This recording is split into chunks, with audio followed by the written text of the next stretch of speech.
Frank, something they had done every year from 1990 through 1995. They decided to play a pat hand last year, and they didn't go to the playoffs for the first time in this decade. So they cleaned house indeed. Elvis Grbac, the former 49ers, the new quarterback.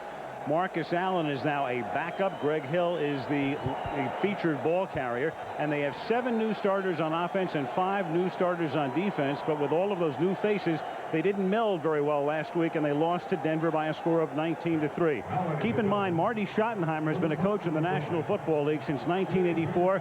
He has never had one of his teams begin a season with a record of 0-2. And tonight, Dan, he faces a team that tries to begin its season by not going 0-2 as well. And now the Raiders lost last week in overtime to the Tennessee Oilers. They didn't play a bad football game with the exception of their inability to control the line of scrimmage. Their passing game was there, as Frank mentioned. Jeff George had 3 touchdown passes to the great Timmy Brown, but they are the last team in the NFL in rushing the football. They only ran it for 45 yards last week, and they gave up an astounding 255 yards to the Oilers. That has to change. You can't be last in both of those departments in the NFL and expect to win football games.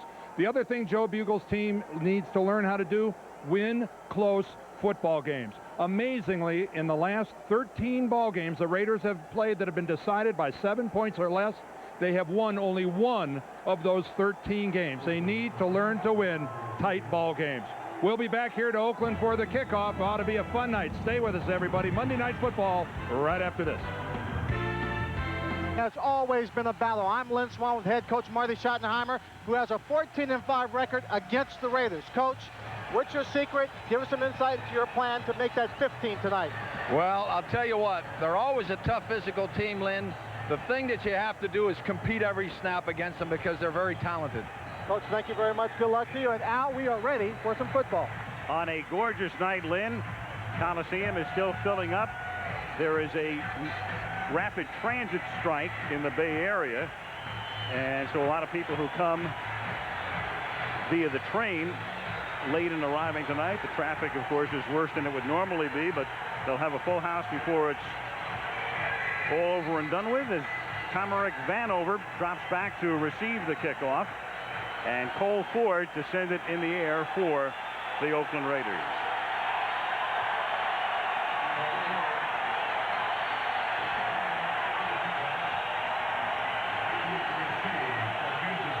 Last time these two teams faced each other, as you look at Jeff George, was in the next to last game last season. It was a Monday night game, and the Raiders routed Kansas City 26-7. But apart from that, Kansas City has really dominated this rivalry in this decade. Ford's kick is a good one. Vanover will down it in the end zone, and Kansas City will begin its first drive from the 20-yard line. Last year it was Steve Bono. At the end of the year, Rich Gannon had taken over, and they went into the free agent market and plucked Elvis Grbac, whom the 49ers tried very hard to keep as the backup to Steve Young. Greg Hill is now the feature back. Kimball Anders the fullback. He's been to the Pro Bowl. Andre Rison and Lake Dawson the wideouts, and Ted Thompson, the next 49er, the tight end. The strength of that unit in the interior, the guards and the center, Criswell Zott, Grunhard Shields, and Glenn Parker, who's only been a Chief for about a week and a half. The longtime Buffalo Bill just signed. And Greg Hill picks up a couple to the 22-yard line. The defensive unit for the Oakland Raiders, Dan talking about the fact they were shredded last week. The guys up front who have to make the stops are Smith, Maryland, McLaughlin, one of the best, and Lance Johnstone in his second season. Fredrickson, Beekert, and Morton are the linebackers. And the secondary, McDaniel and Lewis, Trapp and Turner. Some big names, some prominent people, some Pro Bowlers on that unit, but you never would have known it in Memphis last week. They split Greg Hill wide to the right, put Anders in motion with no backs in this set. And Grbac throws incomplete because the pressure was on. The secondary did its job. Lance Johnstone forced the issue, and it's 3rd down and 7.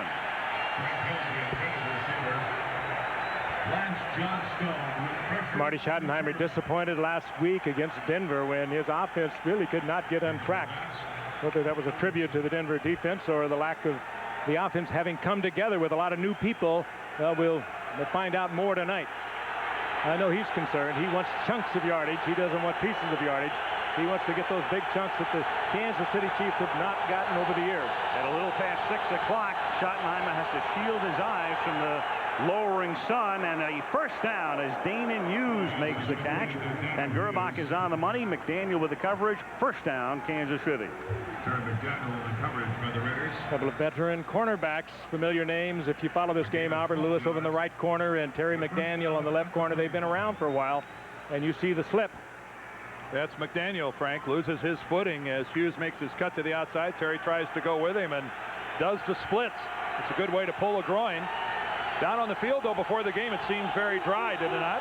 Field's in good shape. One back set, and that one back is killed to the outside, and he can't turn the corner because Rob Fredrickson, with a lot of speed, is able to run him down after a minimal gain at the 36-yard line. This Raider defense was embarrassed last week. Dan touched on the fact that Eddie George of the Oilers just tore them up.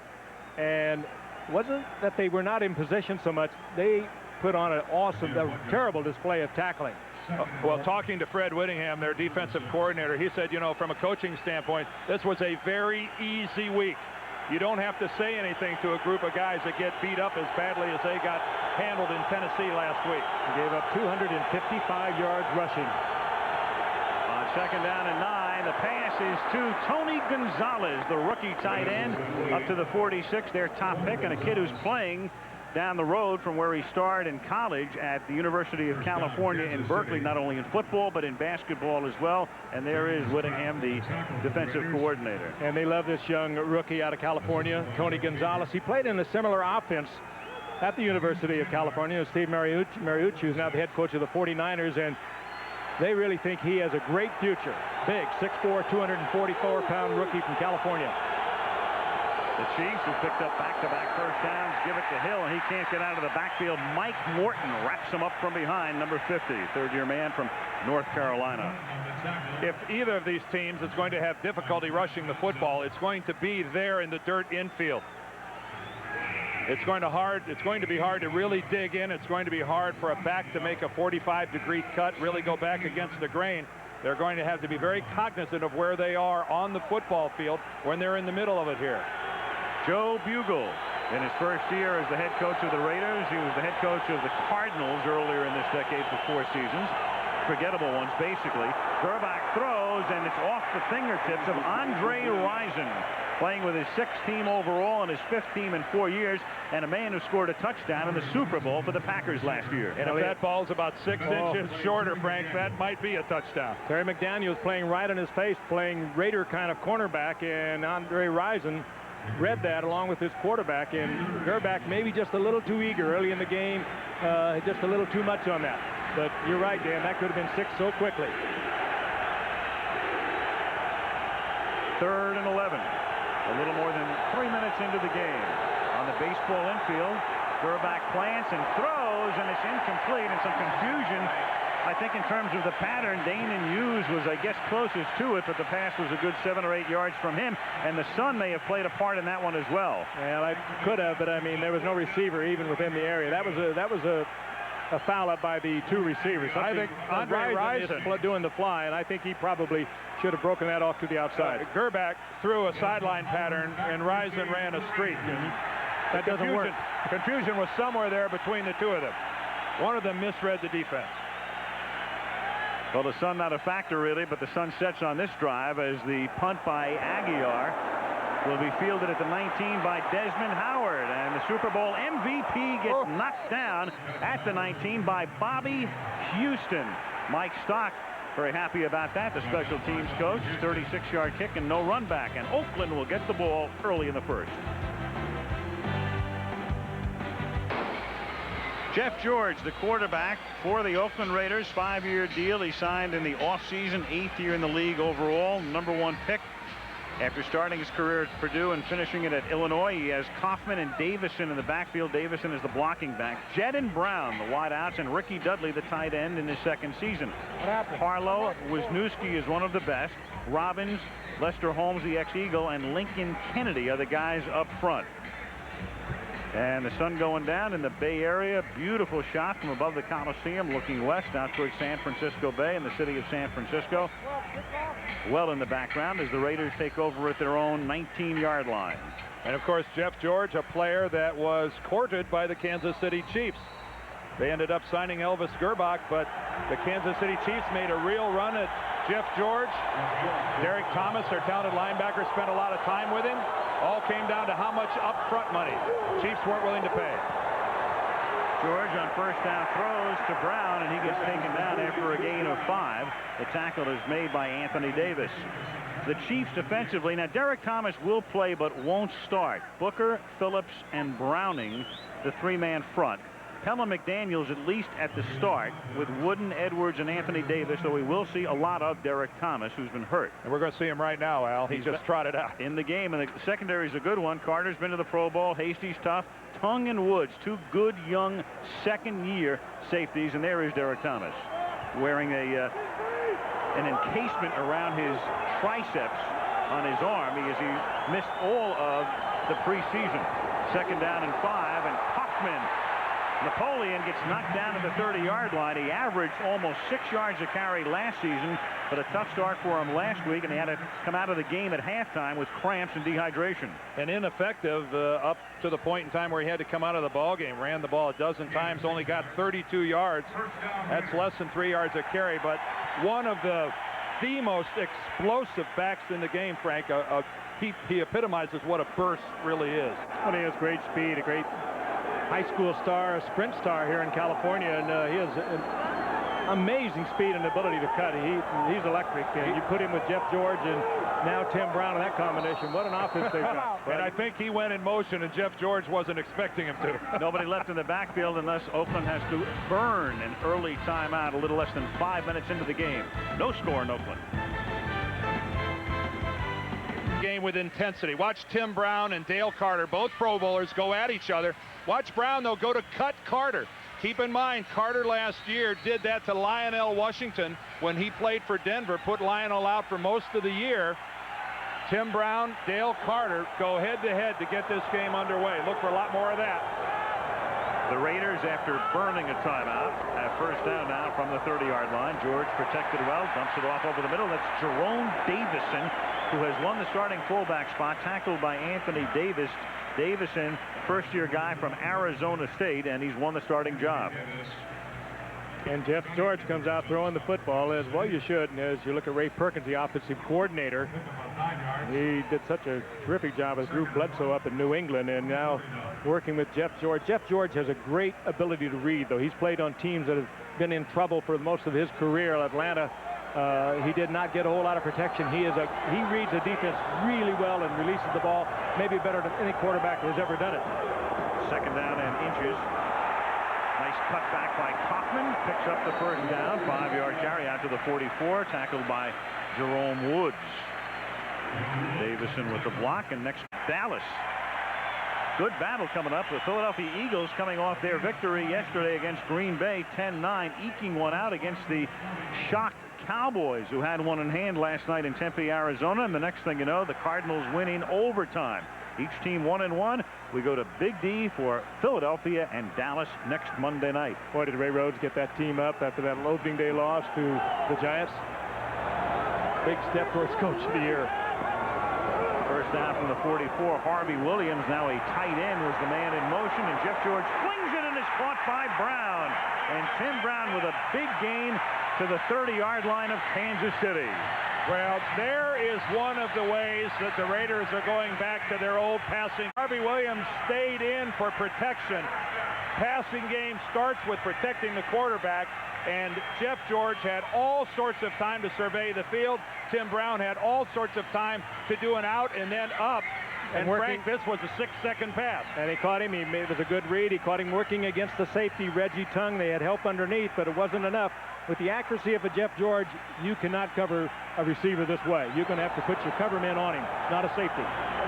George is 3 for his first 3, trying to stay perfect, and does, and it's caught by Ricky Dudley, who makes a nice catch along the sidelines at the 16. Second-year tight end out of Ohio State, who last year had his moments, but he also had some terrible moments. He dropped a lot of balls. Well, if you don't get better pressure than that on Jeff George, and you don't cover better than that, you're going to have lights out tonight. This is like ducks in the gallery for him. No one even near Ricky Dudley. Well, Dudley is a weapon that is just starting to evolve. Remember all the problems that he had last year as a rookie with all sorts of drops. He had like 11 drops in one 3-game span. he's a weapon that is really starting to come to the forefront. George, again, good protection, has time, and has to throw it out of the end zone. So the secondary does its job, but so did the offensive line. He had plenty of time, but there was good coverage in the shortened field. They're basically inside the 15-yard line. Basically a three-man pattern, though. Again, they're starting their passing scheme, at least here in the early going, around protecting Jeff George. Tim Brown, number 81, and there again we see the footing on the far side of the field betray one of the Raider receivers. Tim Brown goes down. Remember, it was a defensive back before. Terry McDaniel that slipped. 8th play of the drive, 2nd and 10 from the 15-yard line, and they run a draw play, and Kaufman has some room, slips out of a tackle at the line of scrimmage, gets to the 10-yard line. Stopped there by Jerome Woods, so he's at the 10. It'll be 3rd down and 5. Jerome Woods, one of those 4 draft picks from a year ago. 1, 2, 3, and 4 starting on defense for Gunther Cunningham. They have made some changes defensively and offensively here in Kansas City, and Jerome Woods is one of them. He's a big hitter back there. He was their 1st-round pick a year ago. And that was a biggie, Frank. That was quite a tattoo. 3rd and 5. It's the first time the Raiders have had a 3rd down play on this drive, which began at the 19-yard line. Kaufman turns the... Harvey Williams came in and got just enough of a hit on Derek Thomas. And I thought it wasn't enough of a block at the time, but Kaufman, with that unbelievable quickness and burst to the outside, Frank, even without awesome blocking, still scored a touchdown. Well, it wasn't much of a block. You're right. I think Derek Thomas just didn't underestimate touchdown. Pat Harlow, number 77, was downfield throwing a block. But boy, credit a lot of that to the individual skills of Napoleon Kaufman. Cole Ford for the extra point. Nice move by Araguz. He lost control of the ball for the moment, but was able to re-spot it, and the kick is good. So Napoleon, a non-factor last week in Memphis, is a big factor tonight on the first drive as the Raiders go 81 yards to lead Kansas City 7-0.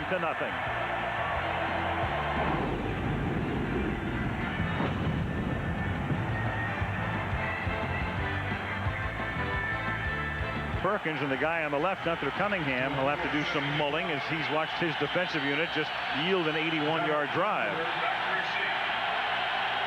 Marcus Allen, a backup player right now, a role player, standing along the sideline. Again, Ford's kick is into the end zone. This yard 4 yards deep.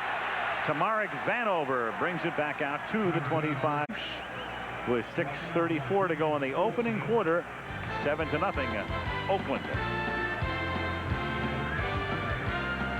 From the 25-yard line, Brett Perriman was the man in motion. One of the new Chiefs as Greg Hill picks up 3 to the 28-yard line. Monday Night Football is being brought to you by Sprint, where Monday nights are free and clear. Plymouth, one clever idea after another. That's Plymouth. Miller Lite, now the official beer sponsor of the NFL, and Southwest Airlines, with fares so low you have the freedom to fly. With Andre Rison in there and Brett Perriman. The Chiefs have 2 receivers who have over 1,000 yards, 1,000 receptions between them.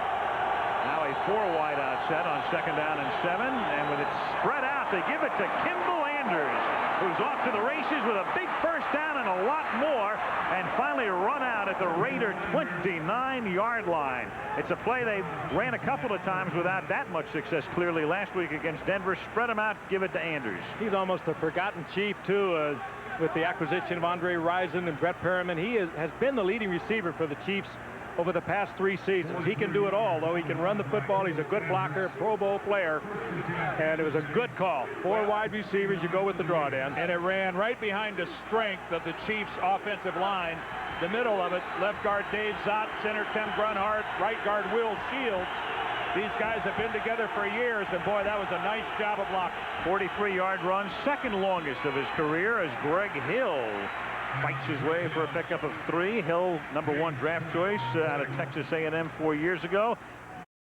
Might ascend a little earlier, but a fellow by the name of Marcus Allen had other ideas.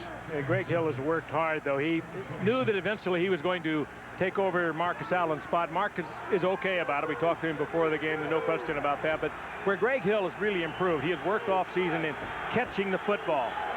And he had 7 receptions last week against Denver. He only had 3 all of last season. He can now catch the football. On 2nd and 7, fake the hill, end around. Andre Rison with a straight arm, but he's taken a run. James Kraft, he represents a lot of speed, and from that safety position, he came up and held Rison to about a yard and a half. 3rd and 5. Marty Schottenheimer and Reggie Tung going over things. Tung the safety. Marty, a defensive coach throughout his career, and it would figure his offense is out there, but he lets Paul Hackett pretty much run that, and he's concerned with his defense. 3rd down and 5. Good protection. Grbac throws, and it's caught at the 14 by Ted Popson, and the ex-49er takes it to the 9. A man, Ted Popson, Marty Schottenheimer said, has been the biggest surprise in camp for me this fall. Well, he's been a big help, too, working with the rookie Tony Gonzalez. Popson, who with all the experience with the 49ers, a good receiver, pretty good blocker coming off the line of scrimmage, too, but he's been a big help for the rookie Tony Gonzalez. But the man for years in San Francisco was Brent Jones. Ted Popson really never got that much of a chance to shine. Schottenheimer's very impressed. Greg Hill on an inside give, bounces off the first tackler, but then is thrust back. Mike Morton makes sure he doesn't advance any further. It'll be 2nd and goal. Greg Hill, you know who must look at Greg Hill out there on the field and wonder, it could have been me, is Harvey Williams. Harvey Williams was a #1 draft choice of the Chiefs 7 years ago and never really, in his mind, got the shot. He operated under the shadow of Marcus Allen, and now it's Greg Hill's opportunity, and Harvey's left to watch from the other side of the field. Now he's a tight end. Yep, the #2 tight end for the Raiders. 2nd down and goal from the 11-yard line. Grbac throws. It's caught at the 6-yard line. That's Andre Rison, who gets wrestled down. It'll be 3rd down and goal.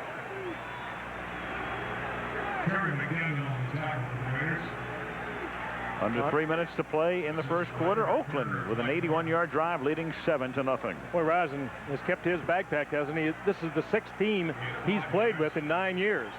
That's moving around. His best stop was in Atlanta, where he had 4 Pro Bowls and some really remarkable years, very productive. A couple of them with Jeff George. That's been kind of scattershot. 3rd down, goal. Everybody out of the backfield, and it is broken up. Albert Lewis, the ex-Chief, the 37-year-old 15th-year cornerback with a wink, knocking it down from Brett Perryman. Hey, and he can still do it there. He is NFL-wise. You don't fool Albert Lewis. You might beat him because he's lost a step now and then, but he knew this was not going outside. He could look at the quarterback, and he read that beautifully, got the hand around in front, deflected the ball. A perfect play by Albert Lewis. Pete Stoyanovich, this is a 23-yard attempt. Louis Aguiar to hold, Ralph Tam to snap it, and the kick is good. Chiefs bogged down at the end, but get 3 to close to within 4. So in Oakland on a beautiful early evening. 2:14 to go. First quarter, Oakland 7, KC 3. Since '89. And started his head coaching career with the Browns in '84, and he is the subject of tonight's The Home Depot Chalk Talk. Marty with a record of 14-5 against the Raiders in regular season play. No other coach has won more games against the Raiders than Marty, even though there are 5 coaches who have coached more games against the Oakland, Los Angeles, and now Oakland again Raiders. 14-5. And during this decade, 12-2 are the Chiefs against the Raiders. Pete Stoyanovich to kick off, and he kicks it in the direction of Tim Hall and away from Desmond Howard. And Tim Hall, who had a nice run back last week against the Oilers, brings it to the 27-yard line, where he's tackled by Greg Minuski. That is the Goodyear Blimp Eagle up from Carson, California, in Southern California, has made the trek north and providing the Scenics on a spectacular early evening in Oakland.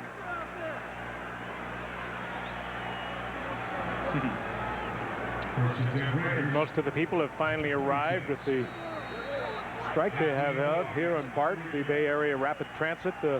Boy, you couldn't move here this morning. And it had nothing to do with what happened last night either.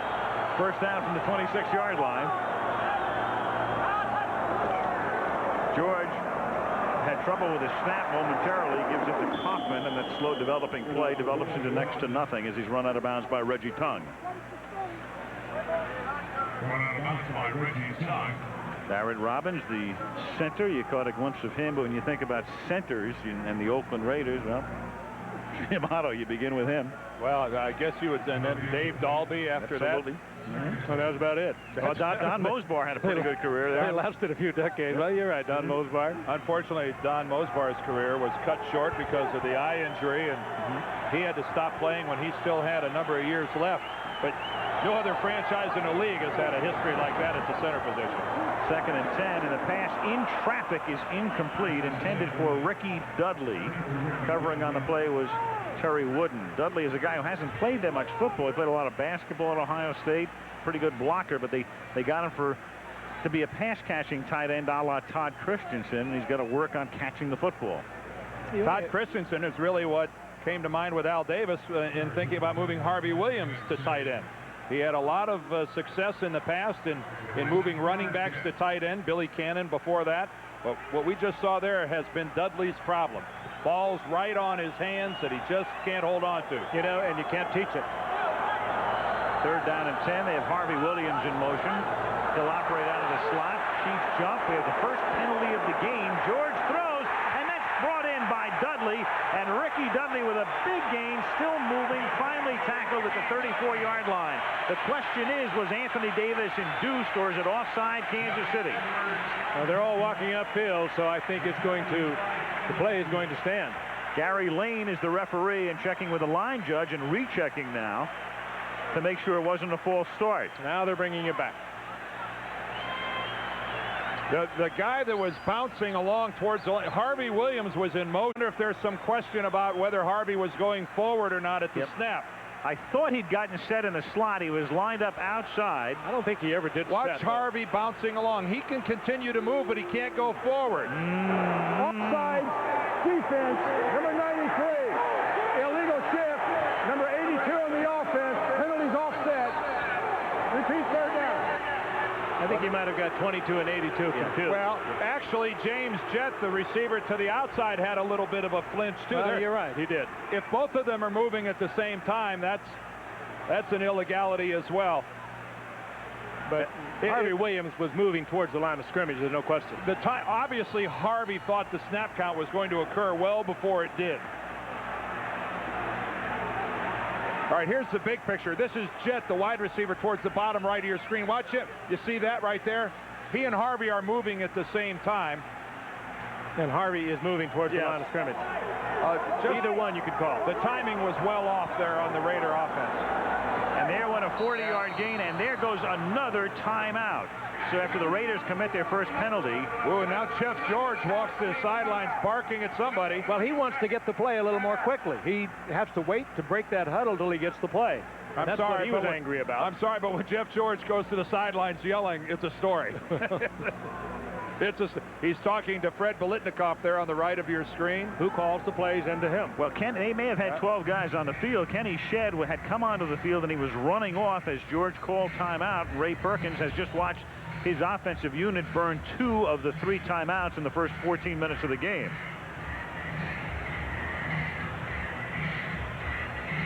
Jeff is obviously perturbed about whether he didn't get it in time or whatnot.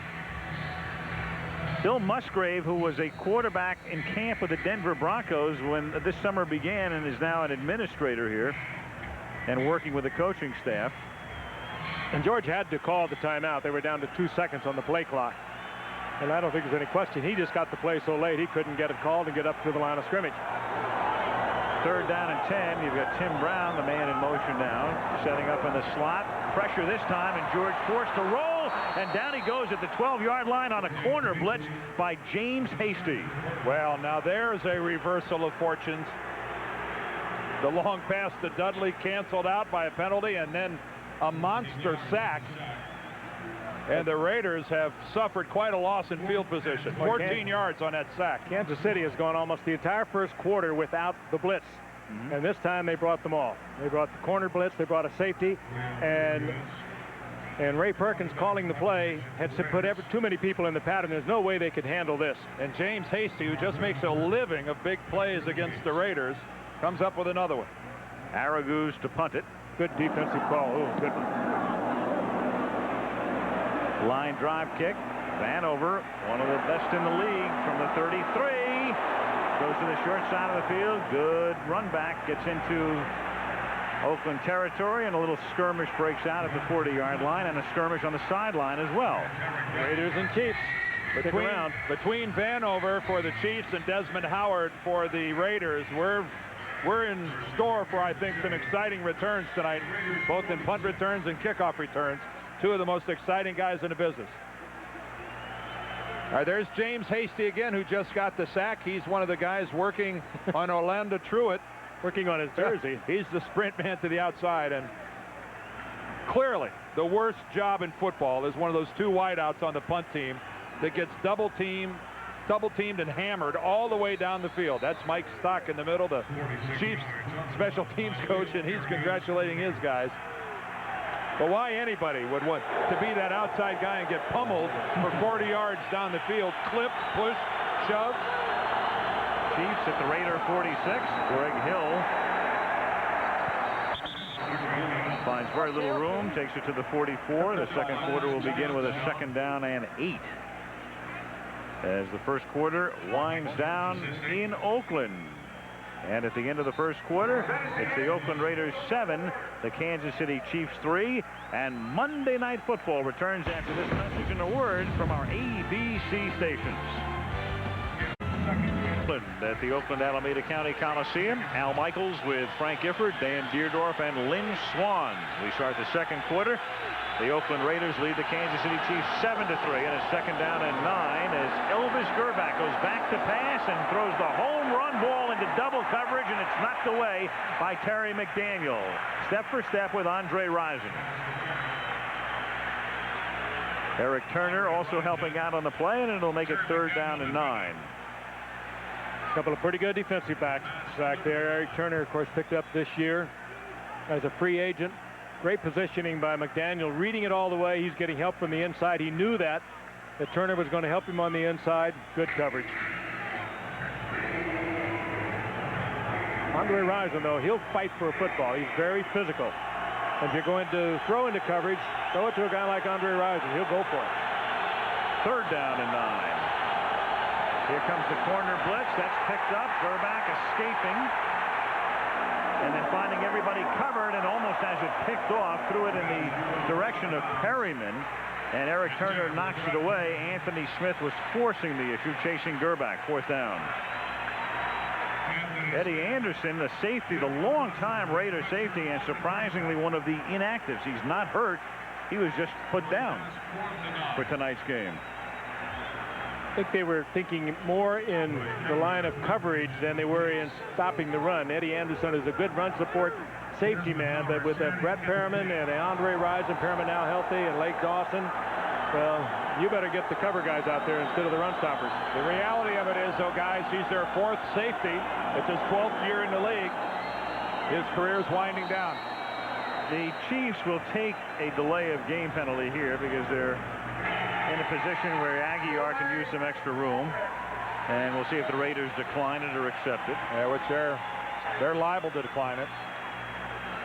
Well, if the kicking team wants it, the receiving team should definitely decline it, but you never know. Rusty Tillman is the special teams coach. Just to be obstinate. Yes. This is kind of marginal, though. If you want it, I don't want you to have it. The delay of game is declined. 4th down. I don't think there's any question of that. Nobody in a red shirt or a red helmet gets anything they want here without it being contested by somebody in black. Louis Aguiar, this is the 481st punt of his career. He has never had one block. Still hasn't. Bounces at the 11 and skips into the end zone. So 45 gross, but only 25 net. Mike Stock not happy about that. So much for that pooch punt. 7-3 Oakland. They have it at the 20. Eagles next Monday night. Oakland at the 20-yard line, first down. And this is Kaufman up to the 22, a gain of 2. Monday Night Football is being brought to you by Coors Light, proud partner of the John Wayne Cancer Institute and their search for a cure. Ford F-150, strength after strength after strength. And the Home Depot, America's home improvement coach. What a shot. The Bay Bridge, twilight, fog setting in.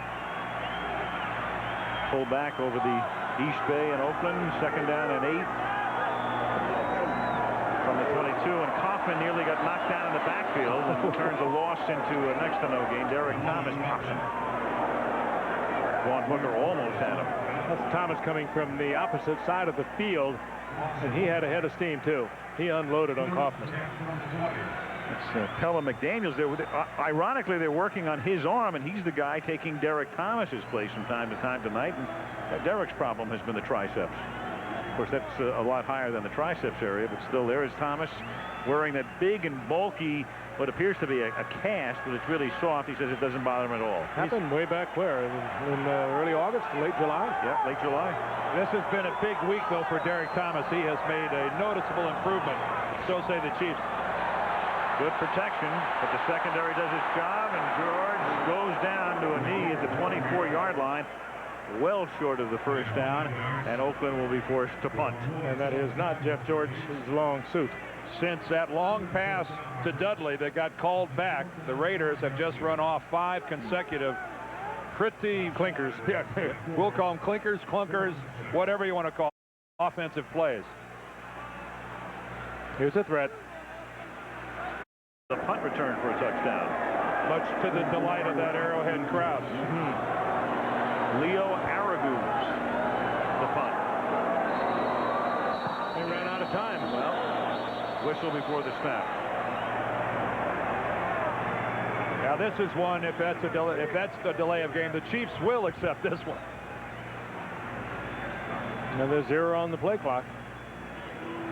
Delay of game. Offense, 5-yard penalty, still 4th down. Well, let's make it 6 plays in a row now that the Raiders have not exactly been artistic. Well, that was a great punt by Araguz, too. A great one. Raiders have led the league in penalties for 4 years in a row, but that's the first accepted. You had the offsetting play before. And this is the first time they're truly set back because of it. 4th down and 11. Kick after he'd gotten off a beauty that didn't count. This is a clunker that turns out to be actually not quite a work of art, but a heck of a lot better than when it started. About 20 yards on the ground. Oh, and now another flag. That flag is down. That one was about 32 yards in the air and 20 in the baseball infield. Stop the band. We did. Lorenzo Lynch is arguing with one of the officials. Can a band member hurt himself when he has to stop playing, you know, abruptly like that? The harmonica player has a big problem. Yeah, you could. Could you like throw your Adam's apple out of joint or something? You could. Not our guys. Illegal man downfield against the Raiders. How could that flag be thrown clear at the back, clear at the end of the play? Well, we'll take a... They had a discussion here. I wonder if there are 2 penalties here.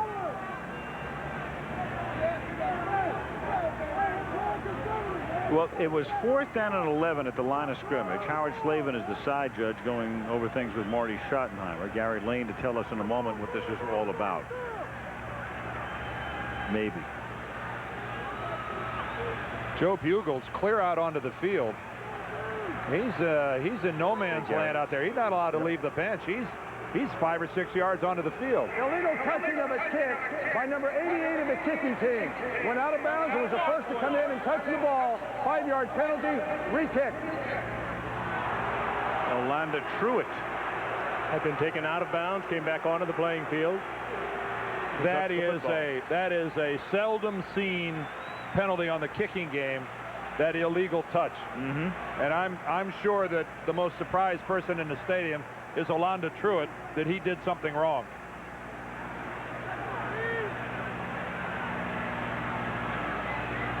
If you leave the field of play, someone else has to touch the football prior to your touching it. And Vanover will have another opportunity. And it's a doubly weird penalty, too, because the ball was just dying to begin with. It almost didn't even require anybody to touch it at the end of the play. No, it didn't require anybody. And so a 52-yard punt. A bad break for the Raiders is what that is. So they're back at the 14-yard line. It's 4th down and 16.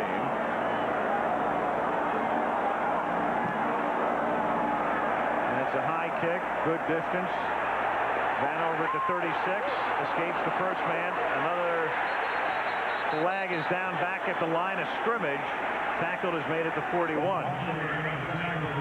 So after an entirely close to penalty-free first period, very close to one, here in the second quarter, nothing but flags. Well, I thought there was an illegal block by Kansas City right in front of the Raiders bench that didn't get called. Now you've got another penalty going up against Oakland.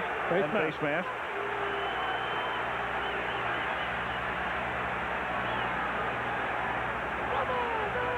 Lorenzo Lynch. Personal foul after the kick. Number 43 of the And a left hook. 15-yard penalty. Oh, that hurts. After the kick, he had the face mask of Tony Gonzalez. Kansas City will get great field position. They get the ball when we come back. 7-3 Oakland.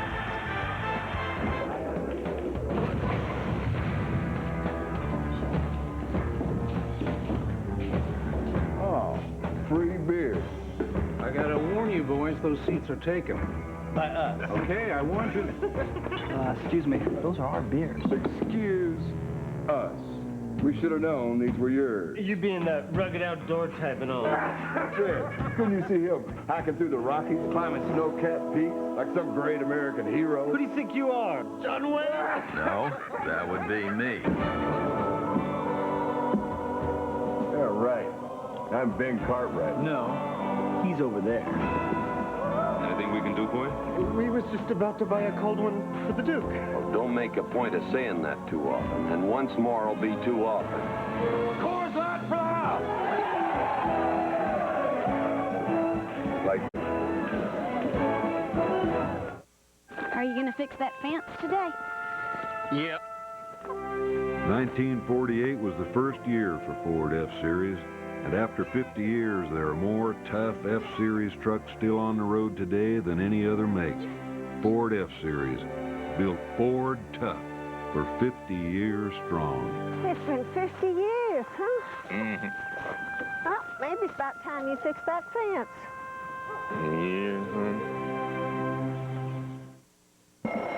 The toys are back in town. To infinity and beyond. The Wonderful World of Disney presents Toy Story, coming soon to ABC. Beautiful shot. Sunset, that's Lake Merritt, downtown Oakland, in your picture right there. Early evening, temperature in the 70s, and it's, well, not a very pleasant early evening necessarily for Joe Bugel, at least in the past couple of minutes, watching his team flagged here and allowing Kansas City to start this drive at the Oakland 44-yard line. Well, 3 consecutive punts where something went wrong on each one of them. And the net result is his defensive team has to go out on the football field with Kansas City being a little less than 45 yards from the end zone. The problems that have plagued the Raiders in the past that Joe Bugel has pledged that he's going to correct, all of a sudden here in game number 2, early going, are huge Raider problems. For the moment, the play clocks are not working. Both teams have been informed of that. First down at the 44-yard line for Kansas City. Grbac throws, and it is caught by Kimball Anders, a minimal gain to the 42-yard line. Greg Hill, their feature back, last week carried the ball only 7 times, and that was a source of consternation for Kansas City fans because in 7 carries last week, he picked up 92 yards against Denver. Tonight, he's carried the ball 7 times for 9 yards. A little different. Yeah, his average is down just a touch. Double tight end now for Kansas City. The rookie Tony Gonzalez came in, steps. 2nd and 9. Here's Hill. Picks up a couple, takes it just inside the 40-yard line, setting up a 3rd and about 6. Chester McLaughlin right there. Last year, the Chiefs did not score a touchdown in their final game at Buffalo, and if they had won that game, they would have gone to the playoffs. And this year, right now, they are the only team in the league without a touchdown. And they've got, they've been noted for their offense. They ended last season by losing their last 3 games and 1 loss here in '97. And Marcus Allen is in the backfield on 3rd down and 6. He goes into a pattern. He gets the ball, and Marcus against the Raiders, which is always a treat. 1st down to the 25-yard line. Tackled by Mike Morton. The old graybeard comes off the bench, gets the 1st down, points over to Greg Hill. He said, I feel like a pinch hitter. I feel like a top relief pitcher. Well, what do you think Mike Morton feels like? He's locked up one-on-one with Marcus. He overcommits to the outside. Boy, that nifty little shoulder shake and move to the sideline by Marcus Allen really juked Morton and opened it up to the inside. From the 25-yard line, Hill cuts it back. Inside the 15, the 10 to the 6-yard line goes Greg Hill. Morton and Trapp make the tackle.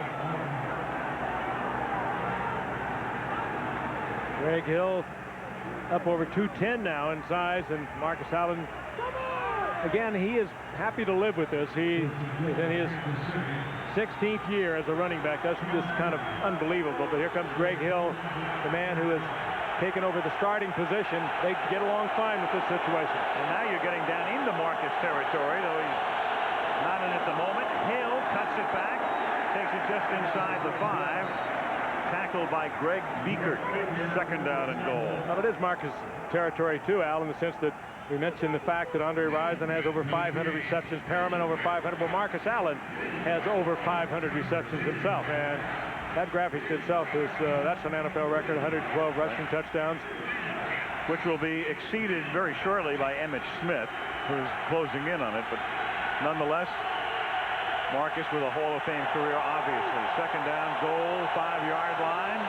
The fake, Grbac on a roll, throws, Anders catches it, touchdown, Kansas City. Kimball Anders. Good play action to Kimball Anders, and it just held the safety, and Anders kind of eased into the flat, wide open as everybody bought the play action. Good play action by Grbac. Well, the Chiefs run 2 receivers into the middle, creating a lot of confusion in the Raiders secondary. Nobody breaks out of the pile to run with Kimball Anders as he comes back to the outside.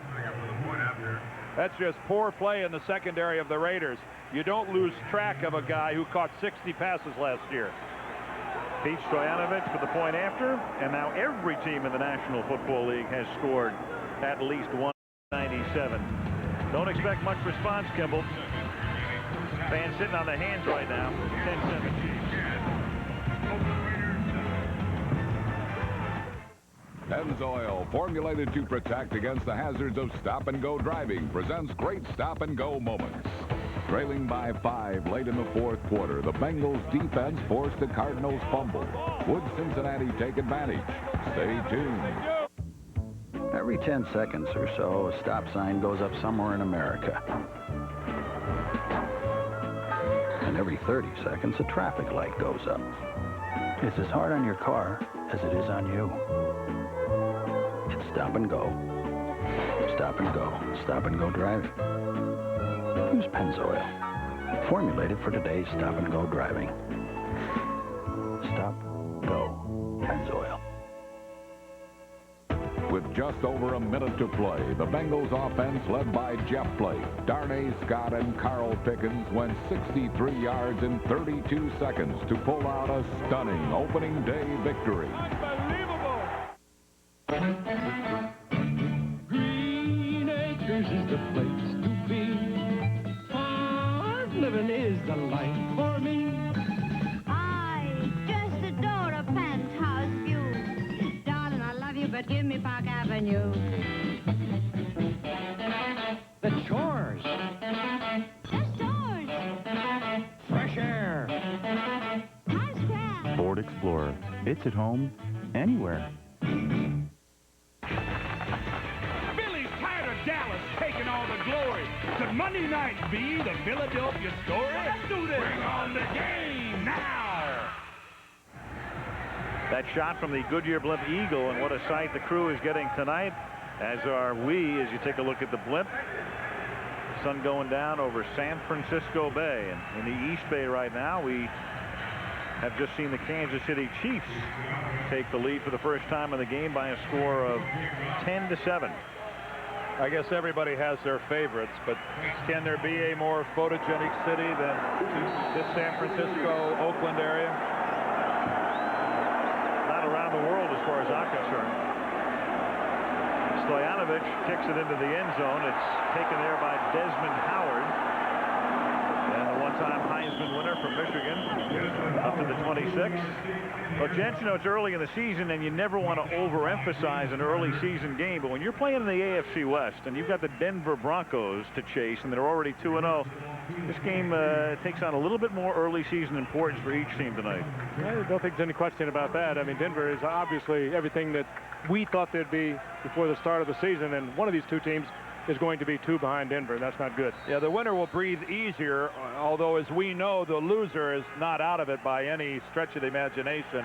What is it? Every year, some 0-2 team has ultimately ended up making it to the playoffs. So it's not panic time, but one of these guys is going to be a whole lot better off than the other. Here's Kaufman.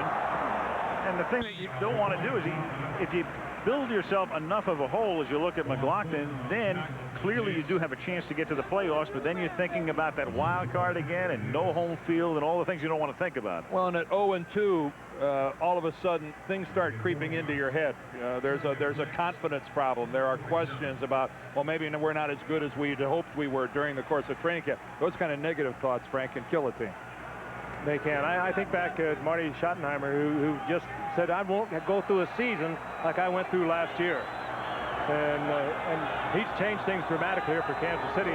They're going to have to come together. They have a come-together period that you're going to have to get them through. That's Joe Aska carrying the ball for the first time tonight as Kaufman comes out and Donnie Edwards makes the stop and comes up a little shaken. Joe Aska, who wears that shield because in a childhood accident at the age of 6, he was blinded in a childhood accident with some hammers and rocks. Well, Gunther Cunningham that time comes with a run blitz. Watch the linebackers. They crisscross. They fill the middle, and that is on 2nd down. That's a run blitz and a very effective one at that. 3rd down and 8. Tim Brown shadowed by Carter, bottom of the screen. George gets protection, lofts one deep, and somehow, some way, James Jett makes the catch through the arms of Mark McMillan. But now, one official said yes, but I think he's going to get overruled, and he is. It appeared the official on the scene initially said good, and then the other official with a better view said no. Well, the official on the scene was looking to see if the ball was caught, and he was the one that was overruled. It's Jett against McMillan. McMillan, the little man, 5'7", but a good man-to-man defender. What He's a right throw. there, right where he should be. Gets the hands up, and this is a great catch. 1-2. If he has control, it's a bad call. Yeah, what we couldn't tell from that angle was control. And the kick by Araguz is fielded by Vanover at the 29. Kenny Shedd can't knock him down, but at least he can stop him. And the tackle is made. Is there a fumble? The Raiders have it. And the Raiders pick up the football. Kenny Shedd must have knocked that ball loose. Now they just happened to bobble over to Kenny Shedd.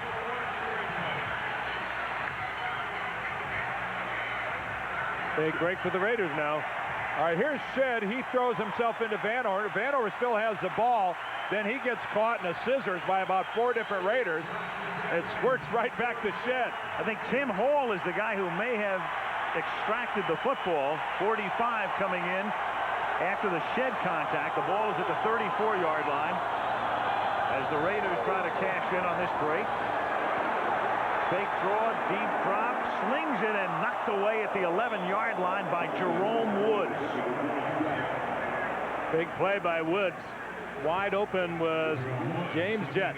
Well, if anything, is reminiscent of the old Raiders and watching Darren Anderson, number 3. It's after a big play on a first down, dropping back into the pocket and trying to go for the home run.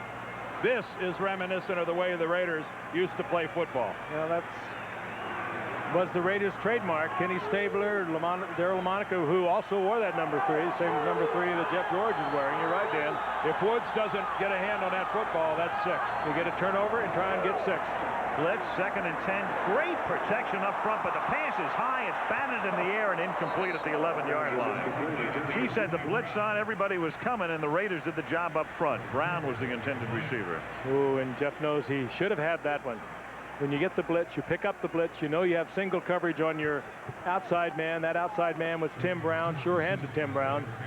And George had a little too much on it, a little too high. Look at this great protection now. Here comes Brown. He's wide open. Yeah, puts it up too high and too hot. And Tim Brown, after that remarkable week last week with the 8 receptions and the 3 touchdowns, not a factor in this game so far. Although, he didn't even have a catch at halftime last week, did he? No. And then 3 touchdown grabs in the second half, and they're moving forward again, so we have flags. He's a factor now. Yeah, here's Harvey Williams making the catch, but it was Brown who was moving forward. Against Oakland. Brown in motion, and he knew it. Yep. Well, now this will be very interesting because they did not get a first down. Well, they'll take it, Dan. They'll back him out of 4th field goal position anyway. Well, except you give them another chance. Defense, number 58. I take the play. Penalty. Repeat 3rd down. They did not call this on Tim Brown. There's no question he was in motion. Well, they're calling offsetting. They've got to call offsetting penalties. Tim Brown was going forward at the snap of the football. They called offsides on. They called Tim Brown for the Raiders.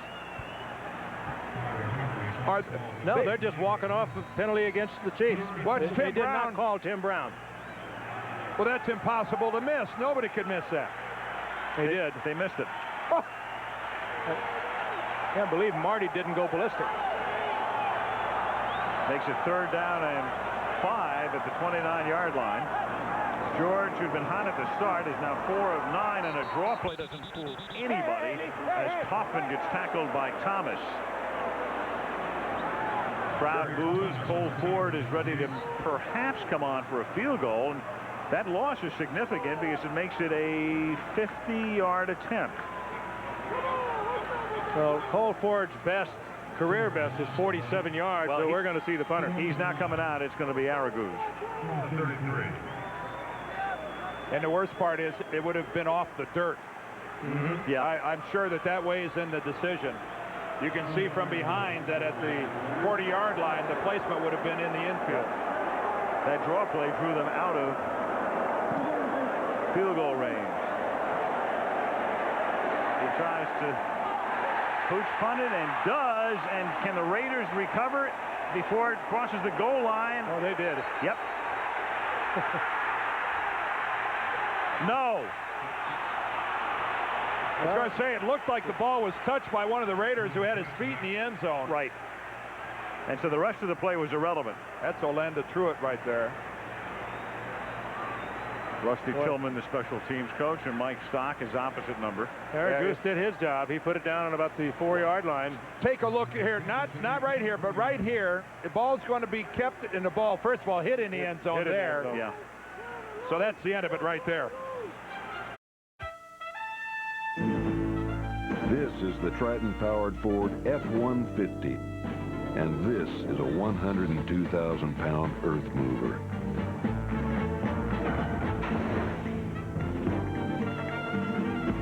Now that's what we call taking the bulldozer by the horns. Ford F-Series, built Ford tough. Row Double Z, where the real fans sit. My people, everything's better up here. The air's cleaner, beer is colder. It's like being up in the Rockies where Coors Light is frost brewed. It's the kind of place where a man needs a beer and a beer needs a man. And beer is the way beer is supposed to be when beer is really beer. These people are like my family. Well, maybe very distant cousins.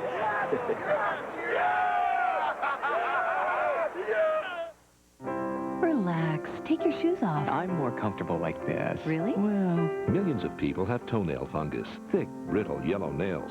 A life been in your shoes? You can do something. Call your doctor or Janssen Pharmaceutica at 1-800-NAILS-90. who's Jansen? Your doctor knows Janssen. Call 1-800-NAILS-90 for more information on nail fungus and how to treat it. Right, I'll call 1-800-NAILS-90. No, you catch on quick. Well, Brought to you by Janssen Pharmaceutica, world leader in antifungal research. Tim's going through a midlife crisis. What? Look out! And he's taking his family with him. The season premiere of Home Improvement, 2 weeks from Tuesday on ABC.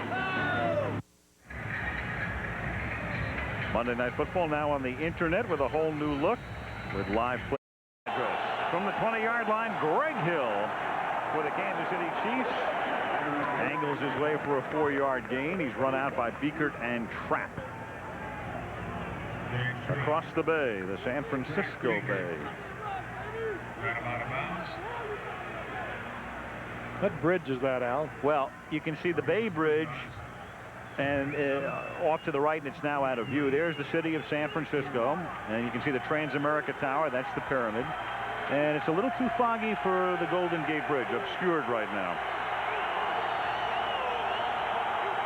2nd down and 7 from the 23-yard line as Marcus Allen takes it to the 25, and he's tackled there by Greg Beekert. Marcus saying that this is going to be his final year. His book has just come out, good autobiography, co-authored by Carlton Stowers. Good reading for a sports book.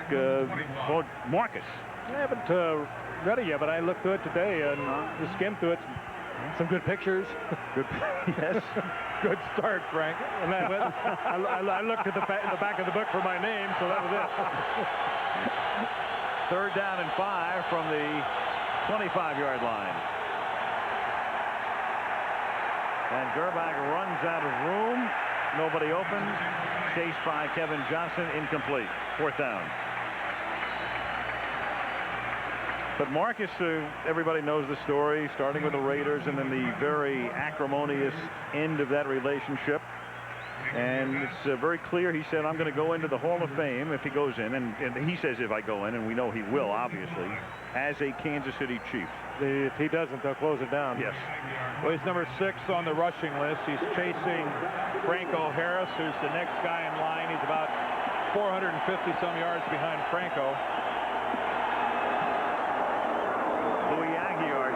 End-over-end kick that bounces at about where a third baseman would play and takes a good hop for Kansas City all the way inside the 15 to the 10. A 65-yard punt by Aguiar. Got a big jump off that infield. It took a terrific bounce. When you get a net 65, that's quite a change in field position.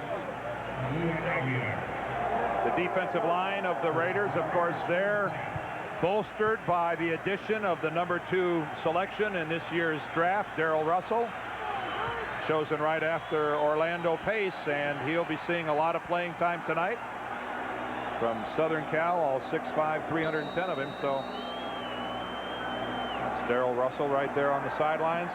This guy is going to be a superb football player for a long time to come. And he's going to be able to afford it. And what a rotation they have with Russell McLaughlin and Russell Maryland, those 3 defensive tackles.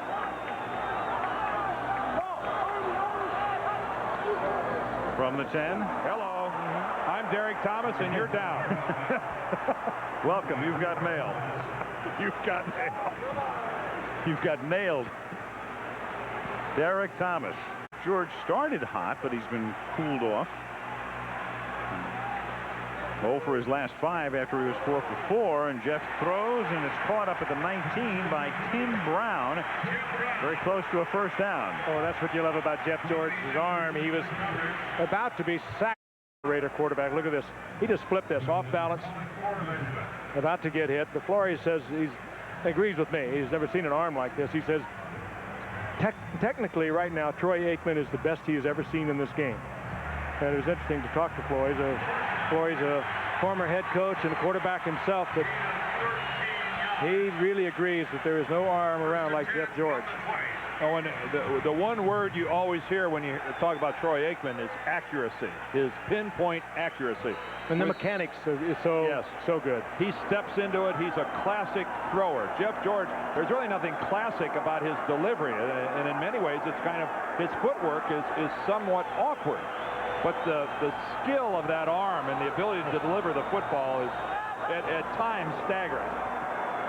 1st and 10. George hit as he throws, and it's incomplete, and a flag is down at the 30-yard line, about 10 yards upfield. So obviously some contact taking place. Well, I don't think that was on Hasty, who was the cover man on Brown. You've got a hole and an automatic first down against Kansas City. Get a number. Holding defense, number 40. Oh, they did. 5-yard penalty. First down. Looked like pretty good coverage, and Hasty's not complaining about it. He was man for man on Tim Brown. That's a tough assignment. Here he is. He lines up 3 or 4 yards off. Yeah, he grabbed him by the jersey. We've seen a lot worse, but there's no question he did have a hold of the jersey. Penalties, Oakland 3 for 25, KC a deuce for 10. First down from the 25-yard line. George slings it incomplete, intended for Orlando Truitt. Somebody tell Orlando there's a game going on here. Yes. I don't know if he thought that there's no way he was going to get thrown the football, but this is fairly nonchalant. Well, he might have had his eye on number 50. Don't you think that might have got your attention? Because number 50, Anthony Davis, would have put him in the seats. Well, I know. I get your point. Kind of part of the game, Frank. I'm being kind. I know you are. 2nd and 10. 2:45 left in the half. George throws. That's caught, and forward progress should be a first down. Caught by Brown, who was across the 35 to the 36-yard line. That should move to 6. Of course, with the unfortunate injury to Jerry Rice, the Bay area now belongs to Tim Brown when it comes to catching the football, and he'll carry that mantle pretty well. I got to say, he won't embarrass himself. Oh. That was his 4th catch of the night. He caught 8 last week and caught them all in the second half. 3 for touchdowns, and just That is their first charge team timeout. Tim Brown just kept the Raiders in that game last week. Marty, ever the teacher, and Kansas City did not like its personnel defensively in this particular situation and uses the timeout. Tim caught 90 passes last year. What a 89 the year before. Yeah. And now they've taken him off the punt return team, and I think that's good. I mean, he's up there. His record for numbers of return was broken yesterday by Dave Meggett, but he's been a very prolific punt return man, and I think at this point in his career, and particularly bringing in Jeff George, it's time to get him off that punt return team, and particularly if you have a Desmond Howard. Dave Meggett passed White Shoes Johnson yesterday, I think, in total punt return yardage. And only 90 total yards for the Raiders here as we approach halftime. 81 of them on that first drive. Right. So like somebody turned the switch. Yeah. The Kansas City defense. Well, they've been doing some of it to themselves, too, with penalties. First down at the 35. George throws, and it's caught at the 45 by Brown. And Timmy takes it to the 41-yard line. Tackled by Jerome Woods. 24-yard pickup. And we come to the 2-minute warning. 2 minutes in the first half remaining in Oakland, where Kansas City leads 10-7.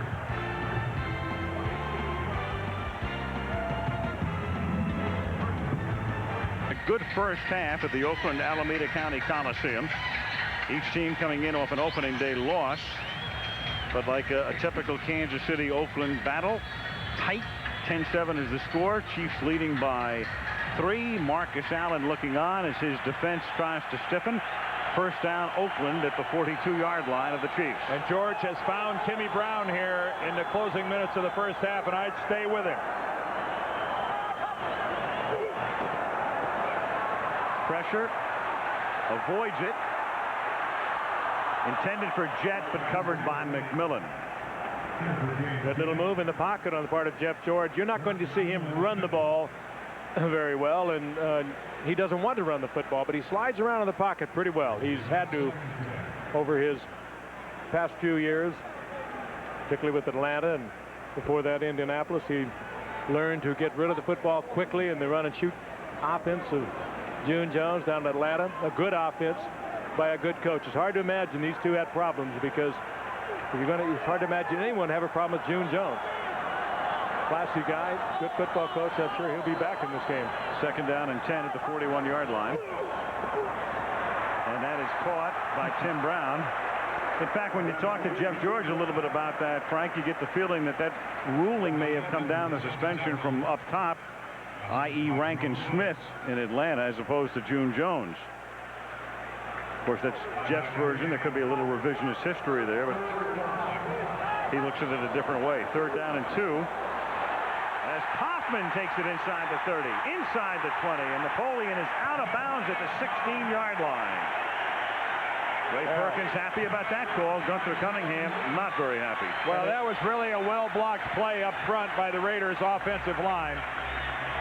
They're making some good blocks at the point of attack for a line that was really ineffective last week, only 45 yards rushing. Take a look at this thing. There's Lincoln Kennedy out front. Lester Holmes comes in with a block. Pat Harlow's in the play as well. And a good move by Kaufman to get out of bounds, stop the clock. They only have one timeout remaining. Kaufman did not take it inside. That could have cost them. 18-yard pickup. Joe Aska's in the game at running back. A sidearm sling is incomplete and knocked down by James Hasty, the corner. Well, in the last 5 plays, that's about the 3rd blitz off the corner that Gunther Cunningham and the Chiefs have run. He has obviously made the decision that he has got to try some different things to put pressure on Jeff George. A 4-man rush is not getting through the Raider offensive line, and Cunningham, the man you're looking at now, is having to take some chances. And as we all know, chances can end up in touchdowns. That first drive of 81 yards, they did nothing, and George cut them up. When they came at the blitz, and they shut him down. Second and 10. They come from the corners. George steps away. Steps out of bounds. Again, conserving that sole timeout, out of bounds at the 13-yard line, but now they're looking at a third down in a conversion situation, third and about 8. Well, there's where he rushed 4, kept 7 back in coverage, and it paid off. Even though the 4 didn't get a great pass rush on Jeff George, the 7 back in coverage blanketed all the Raider receivers. Of course, down inside the 15, when you have those guys dropping into coverage, they can play much tighter. They don't have to be concerned with anything deep. And they can play in the end zone in front of the receivers. Big game of strategy. Third and 8 from the 13.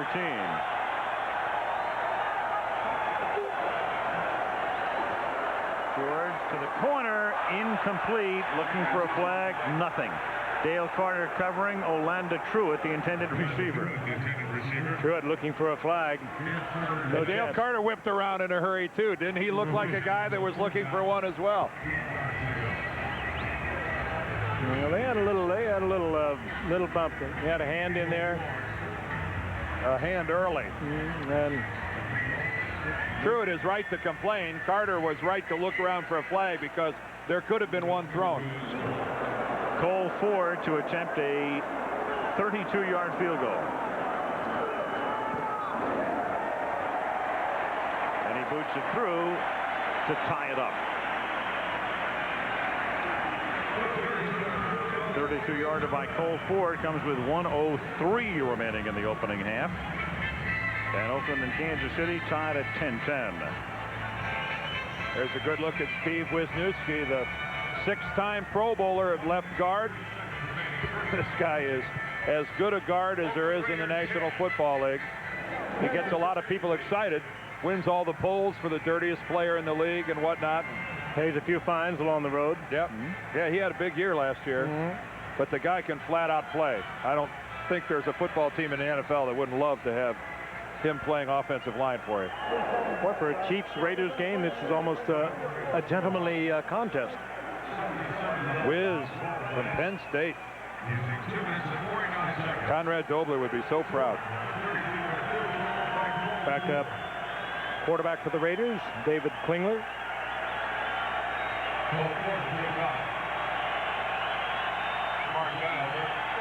And here comes Mark Vanover on the return, and he's returned in 3 years, 3 for touchdowns.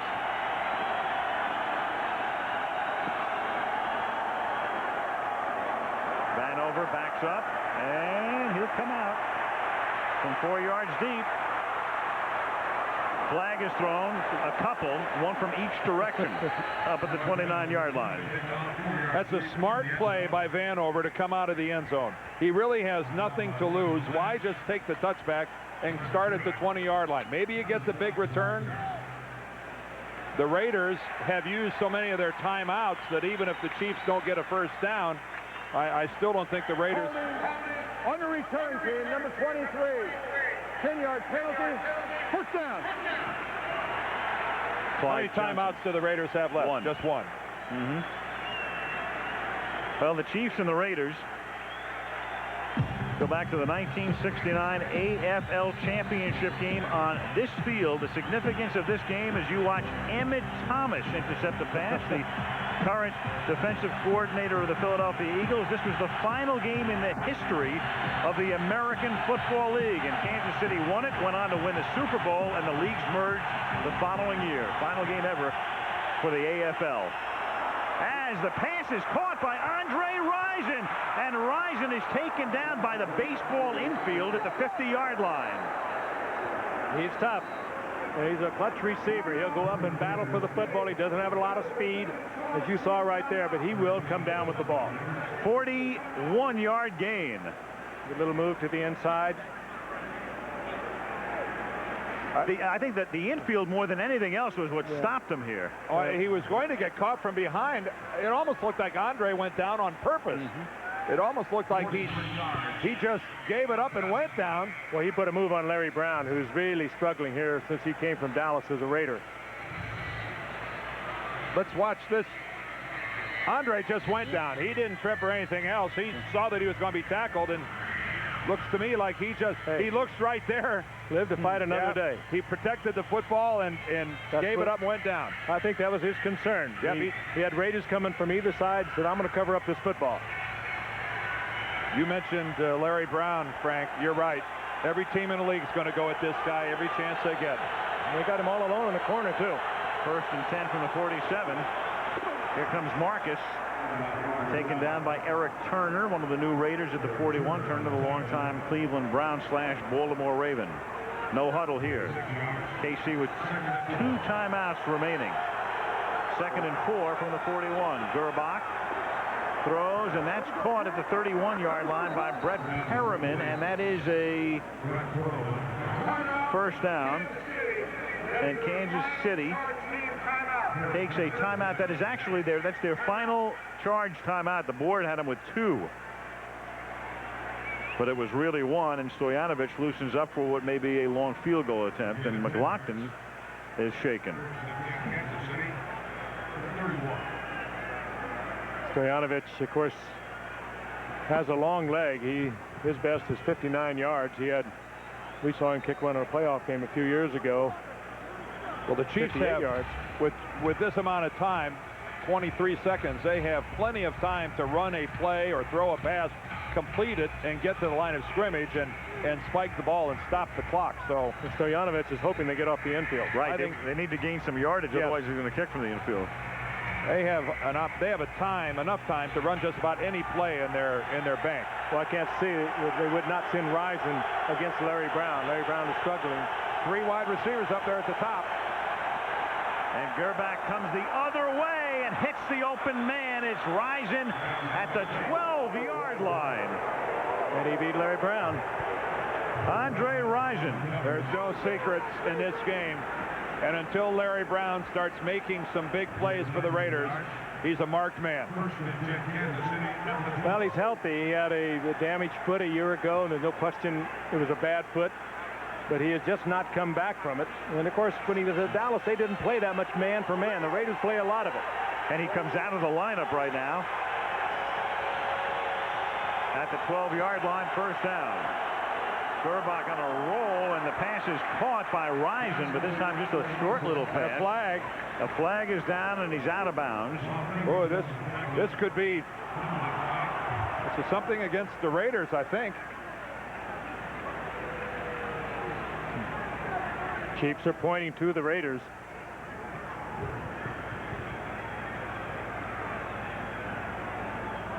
Joe Bugle, when asked about the penalties, he said, we talk about this every day, cutting back.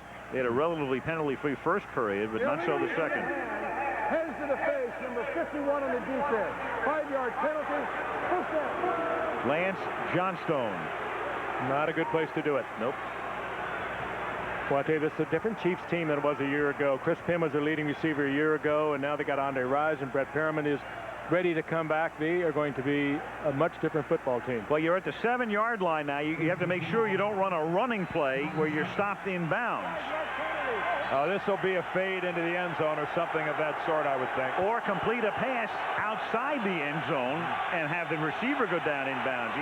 You have to think clock here as well. The clock is going to dictate the call. And they have talked about this in the huddle. But a lot of times teams don't manifest it correctly. Grbac throwing into the end zone too high. Now they've got 7 seconds intended for Greg Hill, and they are not going to run another play.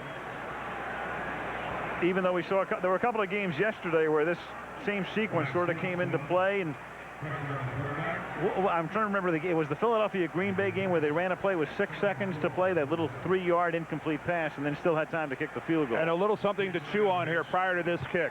The Raiders have lost the last 16 games in which they trailed at halftime.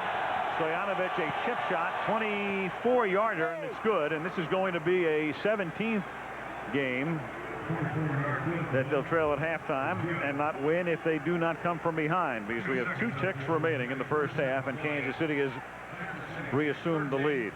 That's the longest streak by any team in the NFL if you're keeping track. But stop and think about that. We talked early on in this ball game about the Chiefs and their poor record in games decided by 7 points or less, but this is a remarkable streak that they have lost their last 16 consecutive games where they have been behind at halftime.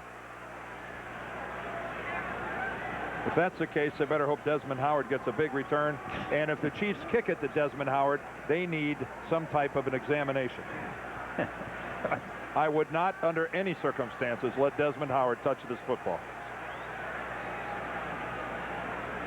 Howard, a high school teammate of Elvis Grbac. And he caught, what, 19 touchdown passes from him? And St. Joseph High School in Cleveland, and then they went to Michigan together. And he was the quarterback of record when Desmond won the Heisman Trophy. Yep, these two have quite a history together.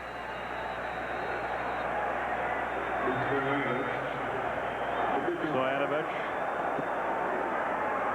sends a ground ball down to the 11-yard line. It winds up in the hands of Tim Hall, and he's brought down to the 33, and that'll do it for the first half. Good half in Oakland tonight.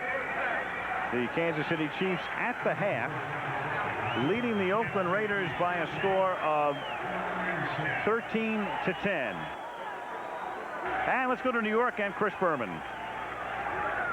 All right, Al, thank you. Low-scoring game there, and that's kind of the storyline for week 2, because it's one the Chiefs and Raiders from yesteryear, like Willie Lanier and Willie Brown, would appreciate. Defense. We'll be back with the Lexus Halftime Report after this message and a word from our ABC stations. Bay, and a beautiful shot. Oakland on the right, and Alameda on the home of your old buddy Lee Grosskopf, a former #1 draft choice. I thought the Cupper was going to join us.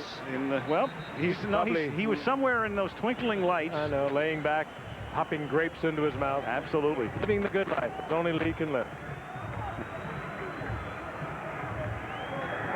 Elvis Grbac is loosening up as we get ready to start the second half. The Chiefs beginning this season, tough schedule with 2 games on the road at Denver, at Oakland. They go home next week to face the Buffalo Bills, who come off their victory over the New York Jets yesterday.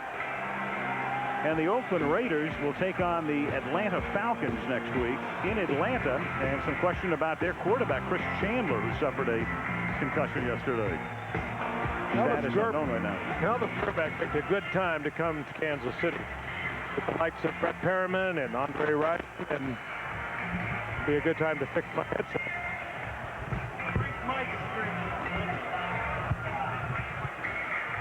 Jeff George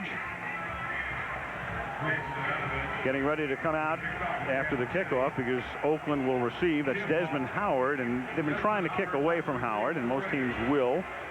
And that's why Tim Hall, to whom he was discussing things a moment ago, will have to form a pretty good little tag team here. Rusty Tillman, longtime New Orleans assistant, now here. Special teams coach, and we get ready to start the second half. Stoyanovich. And that one was almost overrun by Howard, who had to reach back to pull it in, and then Desmond just stopped at the 24-yard line.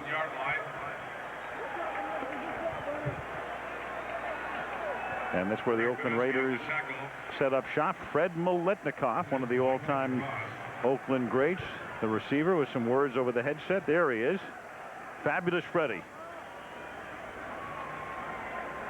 One of the many Hall of Famers that used to wear the silver and black of the Los Angeles Oakland Raiders. Certainly one of the most colorful wide receivers in the history of the game of football. And it's a first down now for the Raiders from the 24-yard line. They start with Harvey Williams going in motion. A little toss to Kaufman. He gives it on an end around to Tim Brown with some room to roam up past the 30-yard line and taken down at the 36-yard line by Reggie Tongue. A first down for Brown. You know, a reverse like that does so many things, especially early in a half like this. You know, the obvious is it picks up a first down. But the other thing it does, it automatically now retards the backside pursuit of the Kansas City Chiefs. Because the guys that got burned on this one, in this case, Pella McDaniels, number 77, the guy who's really responsible for the upfield contain on that side of the football, he's going to be slower into his pursuit now for the next couple of series, thinking that maybe another reverse is going to come my way. That accomplishes a lot of things. First and 10 from the 36-yard line as Jeff George steps out, throws on the run. Nice leaping catch is made by Ricky Dudley. Dudley, and the way he catches the football is that he can catch those kinds of balls. I mean, he can make fantastic grabs, one-handed leaping catches. Where he has a problem is when it is right in his hands. Boy, and that's pass protection that Art Shell and Gene Upshaw would be proud of. Another display of giving Jeff George all sorts of time to look downfield, move around. Boy, that's a great effort. And that might be the best catch of Dudley's career. He's 6'6", and he went as high as he could go to get it. A former basketball player at Ohio State. That didn't hurt him. Thomas off the field at the moment at the 42-yard line, with Pella McDaniels spelling Thomas. Another tremendous job of pass blocking. Flag is down at the 42.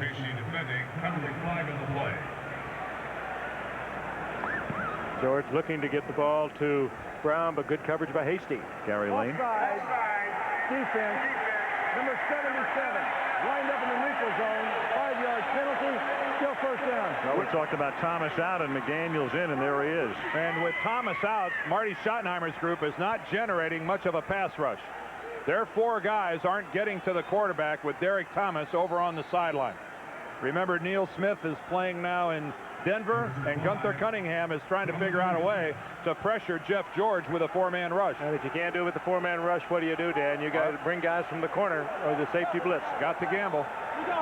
First and 5 from the 37-yard line. Good protection again. Pass is caught by Ricky Dudley. Touchdown, Oakland. Oh, they were trying to cover him with Anthony Davis. Tough to do out of a guy like Ricky Dudley, who can run. Anthony Davis with him all the way. That's bad coverage, and give it to Jeff George. He read it quickly and got the ball to Dudley, but a fine catch, too. And no pass rush whatsoever. Again, we see a display of what Jeff George can do if he gets a clear and clean and unobstructed look at the football field. He will find the guy that is the most open, and by God, he will get him the football. But look at this. Nobody anywhere near Jeff George. Well, Davis is trying to cover him, and no chance. Cole Ford for the point after. Well, quite a series there for Ricky Dudley. He ends up with a touchdown, but don't forget his acrobatic leap a couple plays prior. So the Raiders score on the first drive of each half tonight and retake the lead. 17-13.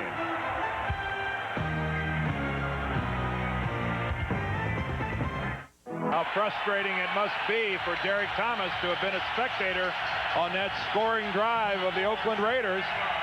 And how sweet for Ricky Dudley. 76 yards in only 3 plays. And that trailing position the Raiders had at halftime has evaporated. Cole Ford, been doing this all night, sends it into the end zone, 2 yards deep. Vanover, straight up the middle. Past the 30 and shaved out of bounds by Cole Ford up near the 40-yard line. Anthony Davis, the man who was beaten. Gunther Cunningham, the defensive coordinator, and the looks of agony, especially on the man on the left, because of this. Great catch this first reception as he went up all 6'6", as high as he could go to come down with it. And then, of course, on the touchdown, they tried to cover him with the linebacker.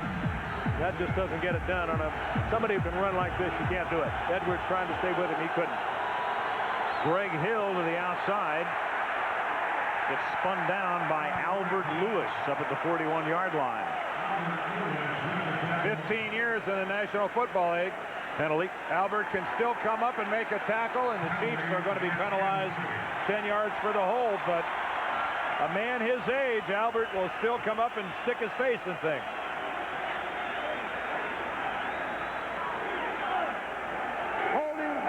Offense, number 38, 10-yard penalty, still first down. That is Kimball Anders, the fullback.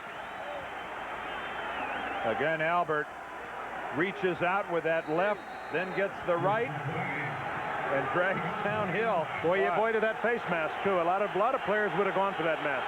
They couldn't have avoided it. 10-yard penalty, first and 20 now. Chiefs from their own 29-yard line. Grbac comes back to the left side and winds up hitting Andre Rison for a gain of 7 yards. Tackled there by Terry McDaniel. Boy, when Rison caught the football, there are a lot of receivers we see in this game today would be peeking. He didn't. He's tough. He's a combative guy. He'll fight you for the football, and he'll usually come down with it. He runs that slant in as good as anyone around.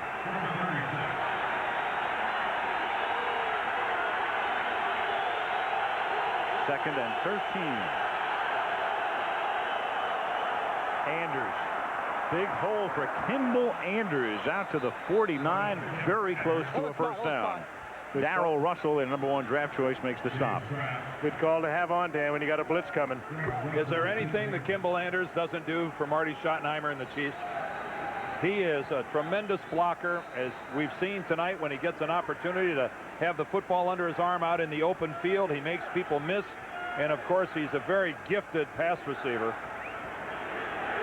Last 2 Pro Bowls have been graced with the presence of Anders. You saw Greg Minuski down in a crouch trying to get a good line on this spot, and it's a first down. Joe Bugle, longtime assistant. It was Joe who coached the Hogs. He was in charge of the offensive line at Washington, offensive assistant under Joe Gibbs, and then he got an opportunity to be the head coach at Arizona for 4 years. Came here as an assistant, and the players went to bat for him in the offseason and convinced Al Davis to hire him. Marcus Allen picks up 6, loses the football. A scramble in the baseball dirt. Oakland has it.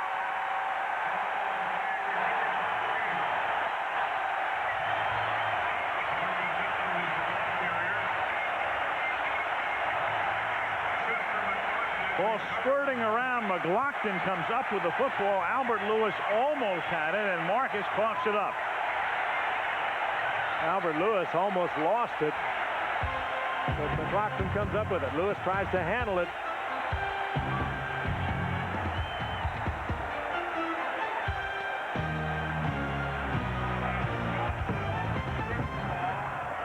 Will come in Lance Johnstone, number 51. He gets the hand on the ball, rips it away from Marcus Allen. Albert Lewis almost picked it up and had it go for a touchdown, but at the bottom of this pile, Chester McLaughlin comes up with the football. And the Raiders now get a chance to display a bit of a killer instinct. Let's see what they can do with it.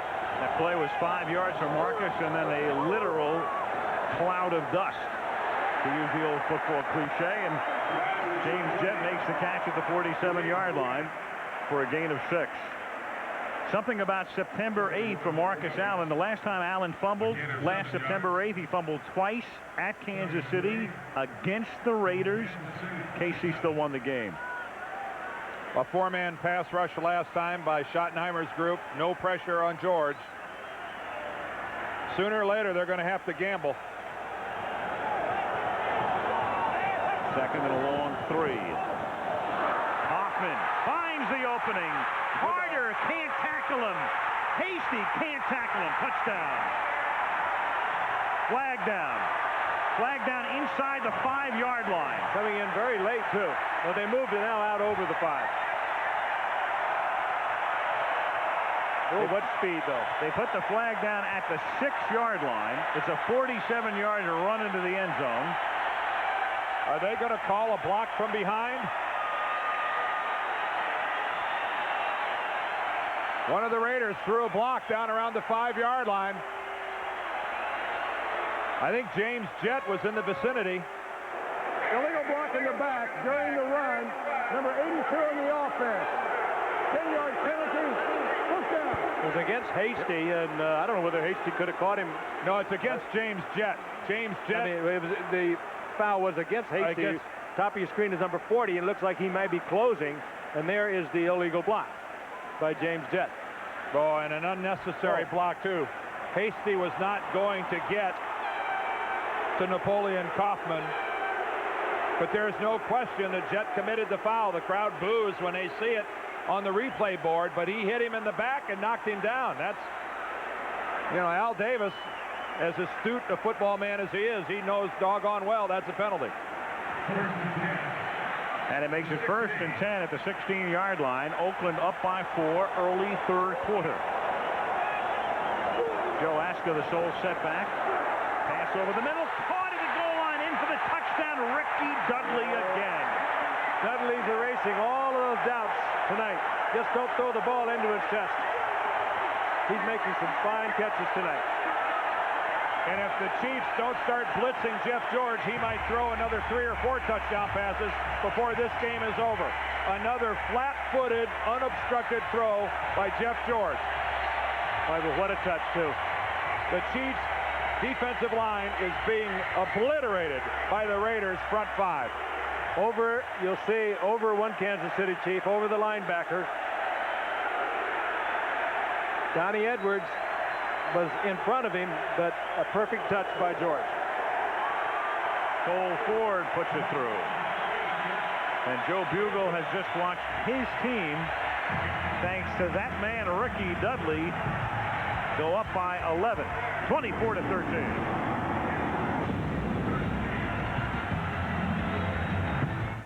That age knows what he's seeing. The emergence of Ricky Dudley coming up with the game of his young professional career, and the Oakland faithful's first look at what Jeff George can do if he's given the time. Oakland up by 11. Vanover back to receive the kick. Again, Ford does the job, puts it into the end zone a yard deep. And Vanover gets smothered at the 17-yard line by John Henry Mills. Former Oiler, a guy they picked up for special teams, and that's exactly why they picked him up. And there is a fumble. And a rugby scrum. It's changed hands about 5 times at the bottom of that pile. If this ball ends up belonging to the Raiders, chaos is going to break out here. Yeah, the crowd saw the hit. They didn't see the fumble, but the players did. Rob Holmberg, number 57, is a Raider that's very close to it. Vanover is awful close to it.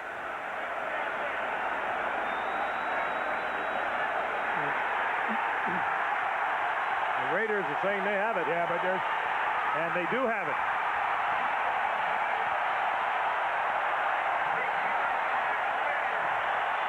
Well, there was a long, protracted struggle for the football, and the Raiders won. Rob Holmberg is the last guy to emerge. Somehow able to find oxygen at the bottom of that pile and comes up with a football. And Rusty Tillman, his elation is equal to Vanover's despair. Now, if this is indeed the old Raiders with their new arm, you're going to put the ball in the end zone. That's what they used to do. You get the ball, you get the turnover, you go up the top and get everything you can. First down at the 16-yard line. George going to the end zone. No flag, incomplete. Harvey Williams said, how can you not throw one? Terry Wooden was there.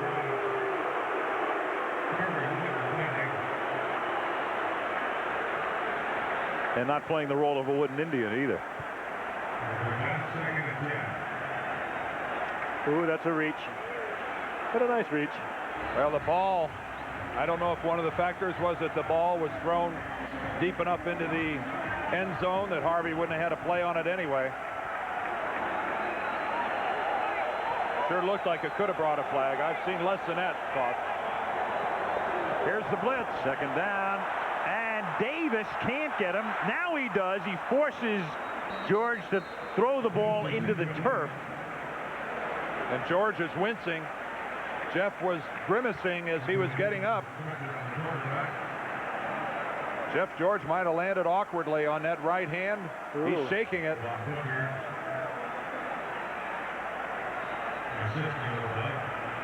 Appears to be all right, though, checking for plays on his left wrist. And Kansas City is going to have to do much more of this. They did it after the first drive by the Raiders in the first quarter and were very effective with it. Then they got away from it, and George ate them alive. They've got to come back to it. Anthony Davis kept after him, missed him once, and finally put George down. We saw what the blitz can do. You can't do it every time, but the Chiefs went far too many snaps without a blitz and have given up some scores. Third down and 10. No blitz, a simple four-man rush, and the pass is incomplete, thrown into the middle of the action. Tim Brown right over the middle. Jerome Woods the nearest coverage. Fourth down. So the Raiders, who would have had a touchdown were it not for the penalty, can't gain a yard on 3 plays. And we take a look at Thomas working against Harlow. And that's Derrick taking strictly an upfield rush, and then when he tries to go back to the inside, can't make the move, and Harlow just smothers it. Cole Ford, this will be a 34-yard field goal. And it is just good, just inside the right upright. Vanover is disgusted. His fumble sets up 3 more for Oakland. 9:50 left in the third. It's now Oakland 27, Kansas City 13. Here blip Eagle hovering high above the Oakland-Alameda County Coliseum, home of the Raiders and the Oakland A's. On a sparkling night in the Bay Area. Capacity crowd looking on here as the Oakland Raiders are now up by a score of 27-13, and Cole Ford, who's kicked every kickoff into the end zone tonight, sends this one to the goal line. Vanover out of bounds up at the 34-yard line. College football coming your way. Colorado against Michigan. That's the first game. It's a national telecast from Ann Arbor, noon Eastern time. And then good regional action. Check your local listings. The game in your area: Notre Dame, Purdue, UCLA, Texas, Maryland against Florida State. College football doubleheader. Next week to the Big D we go. The Philadelphia Eagles and the Dallas Cowboys in the Cowboys home opener next Monday night from Dallas. From the 34-yard line. Grbac throws, leads Rison. He makes the catch, and the play was whistled dead at the 40-yard line. The emotional Andre Rison. Well, you repeat it again. You want a receiver, if you're a quarterback, who will fight for a football and get his hands on it some way. This is a good look at Andre Rison. Because it's pretty good coverage, Frank, by Terry McDaniel. He closes quickly. Well, I take it back. He did give him the middle of the field, expecting help from Eric Turner to the inside. They found a soft spot.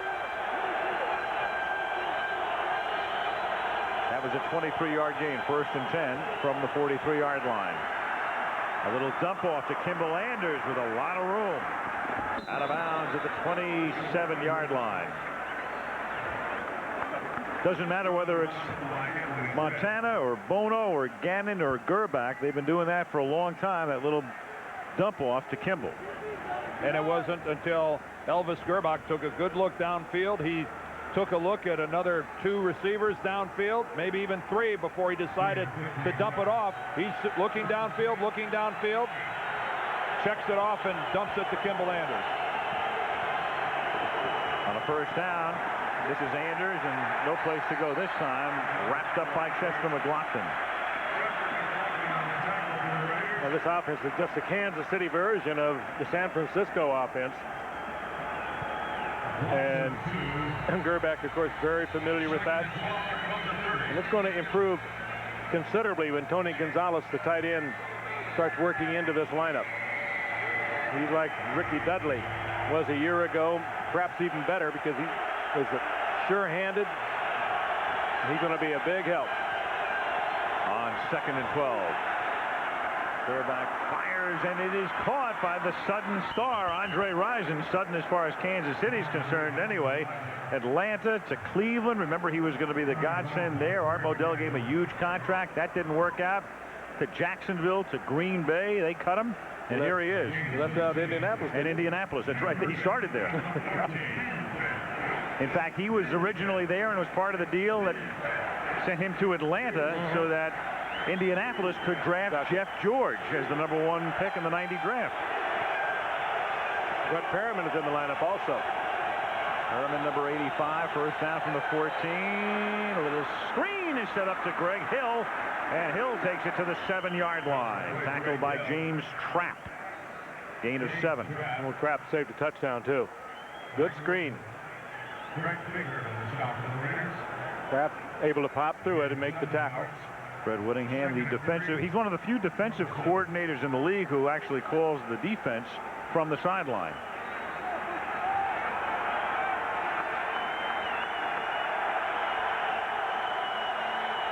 Second and 3 from the 7.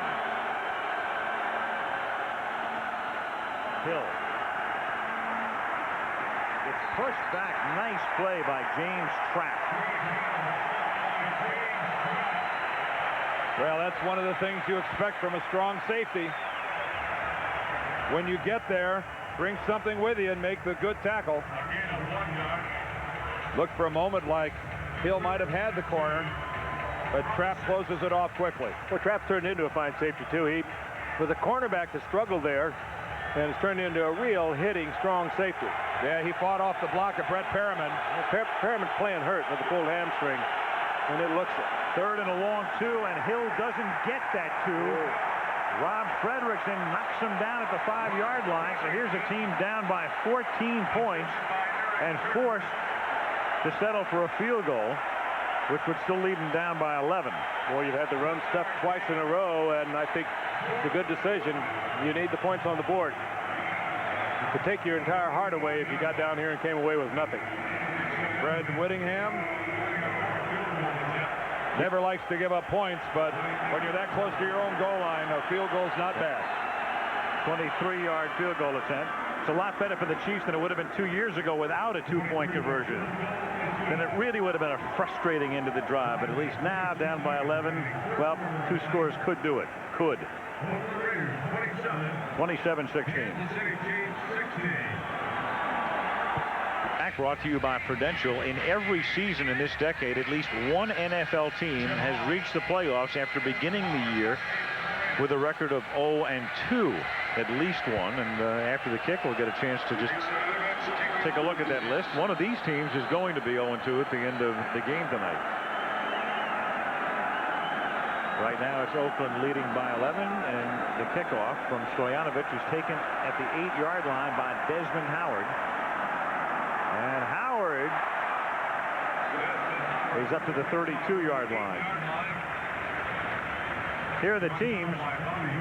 In fact, one year there were 3 teams that started with a record of 0-2 and made it, 1990.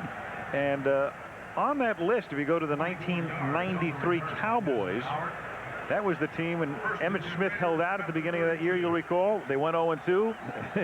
Jerry Jones felt compelled to get him in. He got him in, and the next thing you know, they won the Super Bowl. Last year it was the Patriots, 0-2, and they went to the Super Bowl before losing to Green Bay. And the way they've looked at the start of this season might be going back. Yes. First down for Oakland at the 32-yard line. And it's given to Tim Brown, the same play on which they started the second half. That one gained 12 earlier. This one's a little shorter. It's about a 7-yard pickup. And Lamar Hunt, one of the greats, one of the founders of the American Football League, that franchise that he owned back in 1960, the Dallas Texans. 3 years there. Wonderful man, great gentleman. Hall of Famer, classy man. So's this man. I think he suffered through last year. Kept a team that was 13-3 in 1995 and it wound up 9-7. He made what he thought were necessary changes on a lot of them. Hoffman on 2nd and 3, and he's close to a first down. In fact, Frank, they really have had tremendous consistency. When you think about it, over the last 9 years, you have had Lamar Hunt owning the team, of course, since he's been the only owner in the history of the team. Marty Schottenheimer coaching, and Carl Peterson has been the president and, in effect, the general manager. And that's the longest running triumvirate right now in the National Football League of owner, president / GM coach. Well, it's a wonderful place to be for a franchise, too. That's a great city to play in. You talk to the players. They love to play there. Coaches love to be there. And they're playing for a great owner. It can't get much better than that. It's one of our favorite stops on the Monday night tour. It sure is. We'll be there in early November when they face Pittsburgh. On 3rd and 1, after a stuttering start, Hoffman is able to gain his footing and take it to the 44-yard line. Stopped by Reggie Tung. First down. First down, Raiders. Napoleon Kaufman, I think, has taken himself out of the game. We saw that last week. I mean, he's got a motor that runs at about 100 RPMs too many, and he does really tire down quickly. They'd like to get the ball to him 20-25 times, but he needs a little break. So they bring in Joe Aska, and that's not bad. Although in college at the University of Washington, he was able to carry the ball with that kind of a load. And he carried it. I looked it up today. He carried it 255 times as a senior. You got a shove here. Donnie Edwards came in and shoved Harvey Williams. Yes, while the ball was in the air. There's a page out of Dick Butkus's old playbook.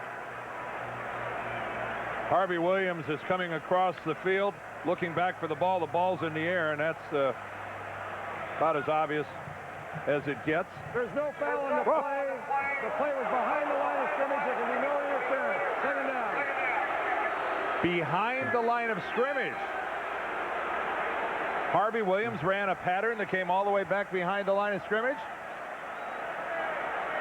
Let's look at it. You see where the ball was. 44-yard line. 44-yard line. This redefines a shallow pattern. Ooh, close. Yeah. Well, he was far behind the line of scrimmage after he was hit. That's right. The contact put him behind the line of scrimmage. Yeah. Practically in the end zone. Well, that redefines a shallow pattern, doesn't it? It does. Second down and 10 now from the 44-yard line. George throws, and it's a low throw intended for Brown and knocked away by Reggie Tung. Reggie Tung defending. 3rd and 10. Nickel defense coming in now for Kansas City. They bring Derek Thomas back in. It'll be interesting to see what they do. Third down, sure pass. Will they come, Dan, or will they not? If they don't come, this guy's gonna kill you. Well, I'm just speculating here, but on a 4-man pass rush tonight during the course of this game, Jeff George is throwing it somewhere around an 80% completion percentage. The 4-man, it's not that George is the greatest quarterback that ever played. The 4-man rush from Kansas City isn't generating any pressure.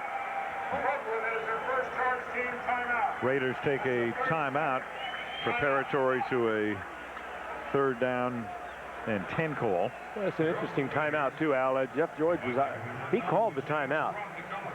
Well, they've had to take, they've taken 3 of their timeouts tonight. I think once again he got the play in too late to get it off. So he had to call the timeout. Well, 3:02 left in the 3rd. Let's get an update from Lynn Swan. Lynn. Well, Al, if you're looking at the Oakland offensive unit and wondering why they're being so successful in the first drive towards the end of the first half, it's because of communication, or I should say a lack of. You see, in the first quarter, they lost their headset system to Jeff George. He could not hear the plays being called in. Therefore, they're being run in and waggled in. The offense never got into a rhythm. They got it back sometime in the second quarter and kept it going. And Joe Bugel said that's the #1 difference between their success in the first half and their not successful drives in the first half. Al? So balky technology may be at fault here, or at least in the first half in terms of the timeouts. Good work, Lynn. Yep. 3rd down and 10 now at the 44-yard line. And oh, you got to call that. Well, Donnie Edwards had come across. No contact. I think but if he's unabated, right? The rule is if he's unabated to the quarterback, you're supposed to blow the whistle. He was abating himself at a certain point. Maybe that's why the whistle didn't blow. Well, Jeff abated him. He was the abatee. Well, supposedly when a defender is clear across the line of scrimmage and has a free run at the quarterback. Offside. Defense, number 59. 5-yard penalty. Still 3rd down. They're supposed to blow the whistle and stop the play cold at that point to keep the quarterback from really getting walloped. Kind of answered that question as to whether or not they were going to come with a blitz. 3rd and 5. Let's see what it really points out, doesn't it, guys, the luxuries that really good defensive teams have when they can generate a pass rush with only their front 4 defensive linemen. You know, the Green Bays and the Dallases. What a luxury those teams have. Definitely. Oh, and there's Pat Harlow getting a head start. This will. Prior to the snap, false start. Offense number 77. 5-yard penalty. Still 3rd down.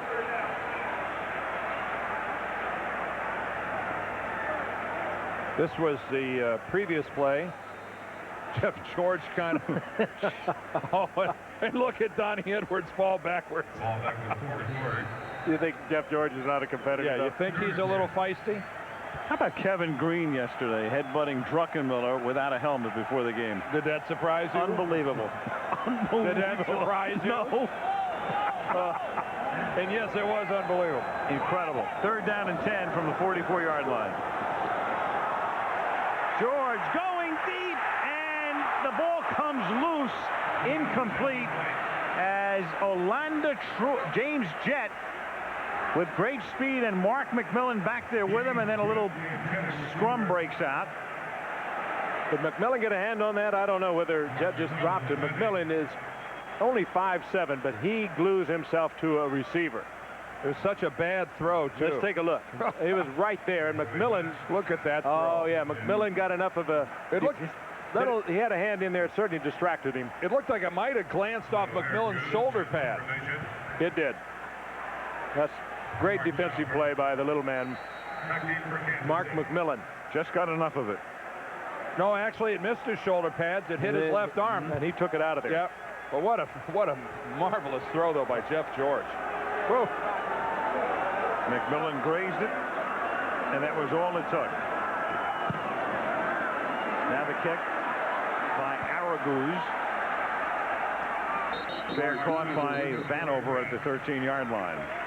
2:42 remaining in the 3rd quarter.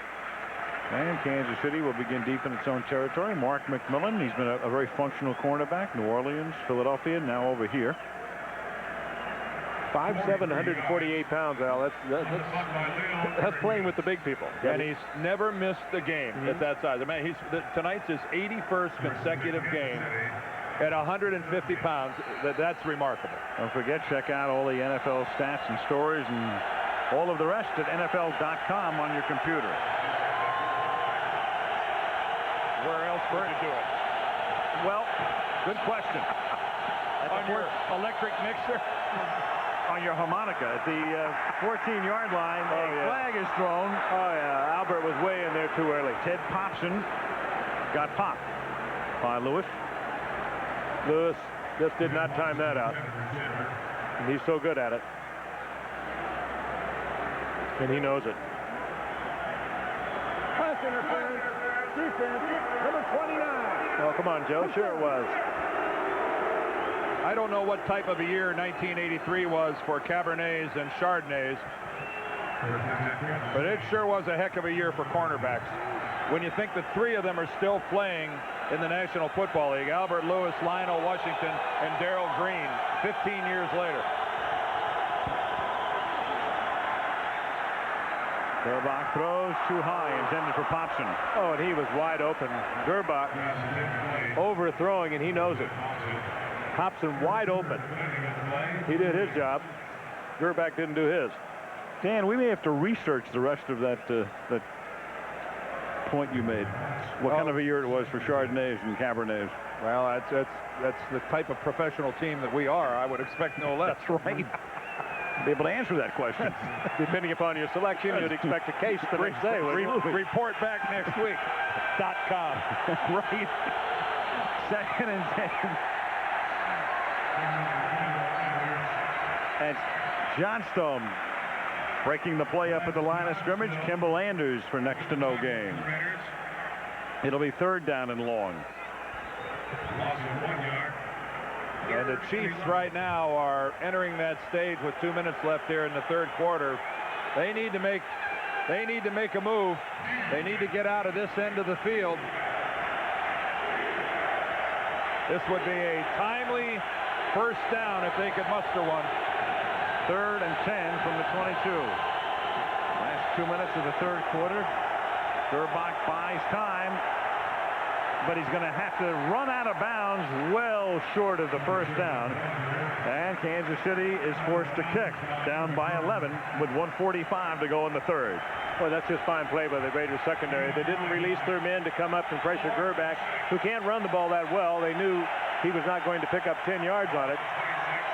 Really great discipline on the part of the Raiders secondary.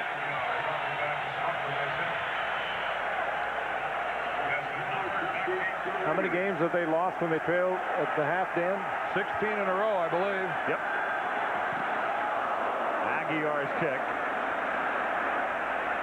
Pulled in 32, Desmond Howard. Turns it back upfield, gets into Chiefs territory, takes it to the Kansas City 44-yard line. Ooh, what a weapon. Ran laterally, picked his spot, shot downfield. Well, he got a block. He got a block back at the beginning of this thing that was looking like it was going to be awful close to a block in the back. Got a Raider down on the field, I believe, right at midfield. Howard to the 49. Well, it's just the old picket line that it works so well. There's the block right there. Got another one coming up here, too. John Henry Mills, I believe, was the Raider that... There's another one in the back that they could have called. Desmond Howard runs so well in traffic.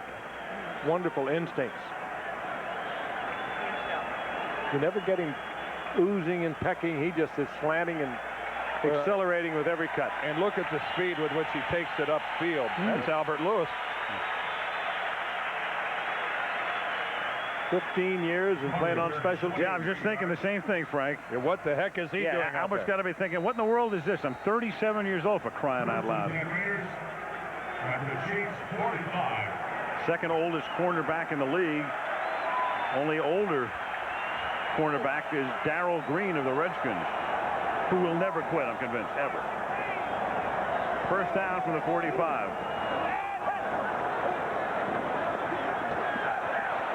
A little shovel and a dangerous shovel and a terrible shovel. Darren Anderson will go in for the touchdown. Well, Brett Favre did it yesterday in the game at Philadelphia, and it was intercepted. Todd Sauerbrunn did it. Todd Sauerbrunn did it for a 2-point conversion last week, and Jeff George just makes a terrible play. Sometimes you think you can just do anything. Sometimes you're so competitive, you make really dumb mistakes, and we just saw one. Might have to resurrect the Bonehead Award. Yeah. That was mind-numbing. And just trying to make something happen. Give a lot of credit there to Anthony Davis, who went right over Napoleon Kaufman. It was the pressure of Anthony Davis. That was a big-time play by Davis. Wasn't it James Hasty that turned a Kansas City Raider game around a couple of years ago with an 80-yard interception return? And now KC will go for 2 because they're down by 5, and this is only the second interception of Darren Anderson's career. And give Gunther Cunningham at least some credit. The blitz that time paid off big time for the Kansas City Chiefs. It was a delayed blitz too, Dan. They came from the middle. Anderson in his 6th year in the league. 27-22, 2-point conversion to try to. Oh, the outside guy's wide open and uncovered. Too late for that. Over the middle, knocked away. Oh my Lord! The Chiefs completely disregarded Greg Hill. The Raiders. They'd let him go.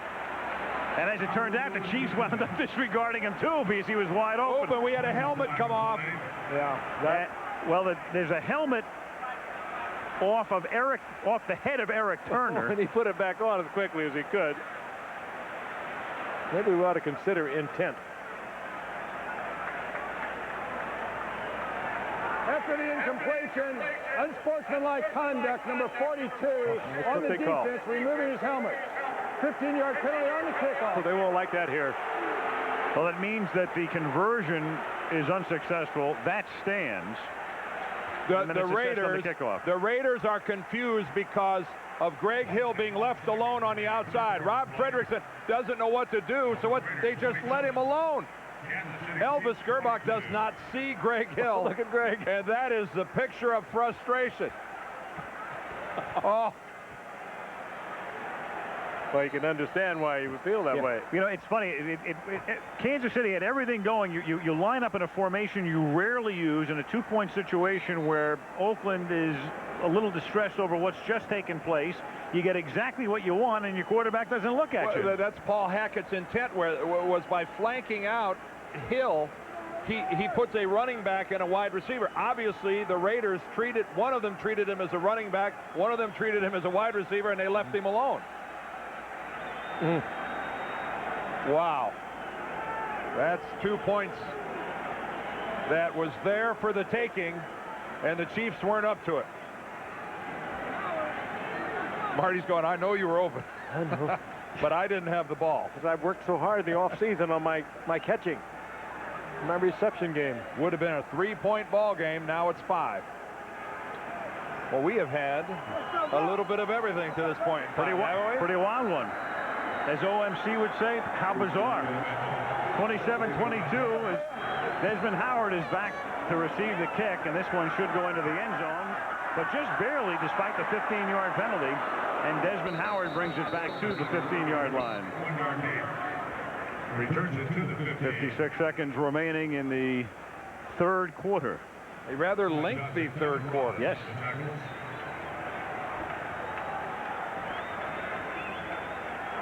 Well, Jeff George, his first interception of the season. He has 5 touchdown passes and 1 interception. But what a costly interception. Put the Chiefs right back in this ballgame. There it is, the second lowest percentage among quarterbacks with 60 starts who've entered the NFL since 1970. And we'll tell you in a second who has the worst percentage. Well, that's the reflection of the teams he played with. Exactly. Yeah, he wasn't drafted by the 49ers. If you're a football fan, think about it for a second. Who would have had a worse percentage than that? He was a very good quarterback. Napoleon Kaufman carries here for a yard. He had his own had his own song. He had his own song and his own son, who's not a bad football player himself right about now. Something about Rocky Top? Well, the father of Peyton Manning, Archie Manning. And who did he play with for all those years? The Aints. Frustration. Sometimes the numbers are not fair. Archie should write a book about when good players play for bad teams. Well, a lot of players could, Dan. 2nd down and 9. George flings it over the middle to a wide open Timmy Brown. Brown is run out of bounds at the 37-yard line. And Ricky Dudley came back and just put one on Reggie Tongue. This is a big man to be coming back upfield and putting a pounding on somebody. And I don't think Reggie Tongue will forget that. No. Reggie Tongue will be covering Ricky Dudley for a lot of years, the way things are shaping up for these two teams. Watch there. There's Dudley. What a shot he puts on Tongue. The roar was the fans here at Oakland-Alameda County Stadium saw that hit. End of 3, Oakland 27, Kansas City 22. Monday Night Football back after this from our local stations.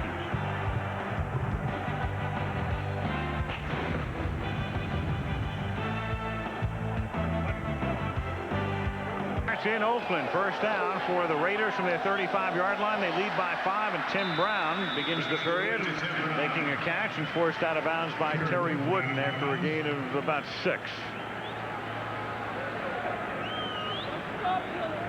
Elvis Grbac,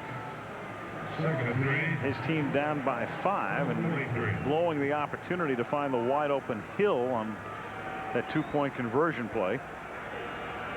Well, both of them just have to forget it. There's a lot of football left to be played here for Greg Hill. 15 minutes worth, and that play is gone. Forget it. 2nd down, 3. Tipped, incomplete. Brown Bart got a hand on that, was it? Well, a 5-man rush that time by Kansas City. Just keep showing something a little different, and I think that's what they're going to try to do. Guthrie Cunningham playing the mind game with the Oakland offense. Well, Gunther just more than anything wishing I could get some semblance of a pass rush out of just my 4 up front guys. It's not happening. 3rd and 3. That's Tim Hall in motion, number 45. And George has it deflected and incomplete. Tipped by Donnie Edwards. So a couple of tip passes. 4th down, Raiders to punt. Let's take a look at the statistics now through the first 3 quarters of play. With a total of 49 points having been scored in the game. Interesting game. A seesaw back and forth. The momentum that is. 3 bars. Total yardage just about even. Turnovers, KC turned it over 3 times, and Oakland's only turnover was the errant pass by Jeff George that was intercepted by Darren Anderson. Leo Araguz. Deep punt and fair caught, and that's a mistake. You don't fair catch it inside the 10-yard line, but Vanover just did it at the 7. That's a large mistake. 51-yard boot. Grbac starts deep in his own territory, trailing by 5. By Budweiser. Frank Winters, the Packers center, broke small bones in his left foot, questionable for the Packs game next Sunday. Stanley Pritchett, the Dolphin fullback, dislocating his right kneecap. Big blow for Jimmy Johnson, gone at least 2 months. Lamar Lathan of the Carolina Panthers, arthroscopic knee surgery, misses at least a week. And Ike Hilliard, the Giants' good-looking rookie wide receiver, neck sprain, gone for about 6 weeks. Here's Greg Hill trying to give him some room to roam up to the 16-yard line for a gain of 8. Guys, you know when a guy really gets the hook, when you know you're not going to play anymore, when your defensive team is out on the field and you're sitting on the bench over with the offensive football team. And that's what Larry Brown is doing right now. Look at that. He's sitting over with the offensive team. He can't see at all what's happening out on the field. I think it's pretty safe to say that he's been given the big hook by the Raiders. 2nd down and 2. Hill He picks up the first down. And that's a costly hook, too. A lot of people around the league were very surprised. Al Davis loves trophies. And in a way, Larry Brown was a trophy because he was coming off a Most Valuable Player award in the Super Bowl. He had those 2 picks against Neil O'Donnell in the Dallas-Pittsburgh game. And a lot of people around the league who know a lot about football felt that Davis ridiculously overpaid for Larry Brown. Well, to fit into his type of defense, I think they were concerned about that. The Raiders love to play the man-for-man defense, and Larry Brown did not play that much man-for-man, and particularly the year before when he had the good season. I think it was 8 interceptions or something like that. Fake toss to buy time, and then it opens it up over the middle for Tony Gonzalez, the rookie tight end from the University of California. First down at the 40-yard line. Of course, he took Desmond Howard. You could call him a trophy, too, but, but what an addition he is to this That's a running trophy that he's got.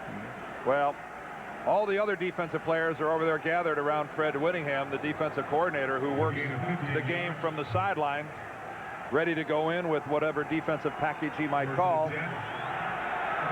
Larry Brown wants no part of that. First and 10 at the 39.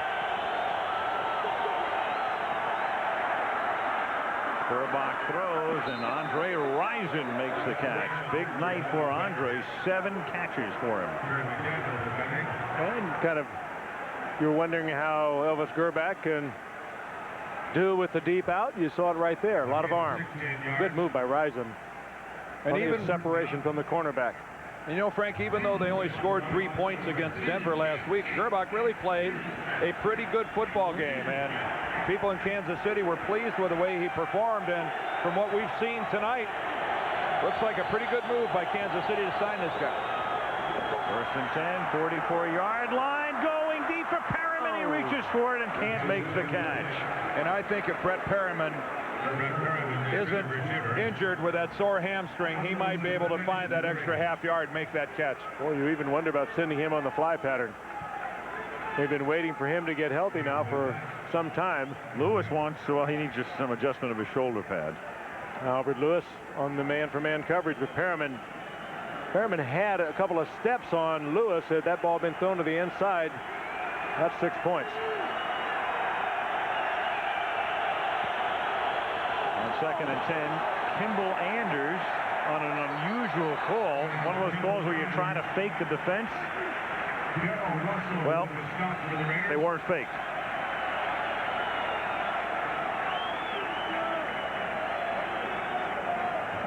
Kind of call if you make it at home, the whole stadium boos. Well, we've seen that's true.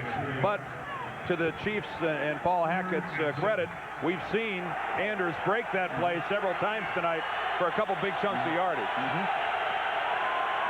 Marty Schottenheimer's new favorite word, chunks. He wants yardage in chunks. They need a chunk of 8 here to convert.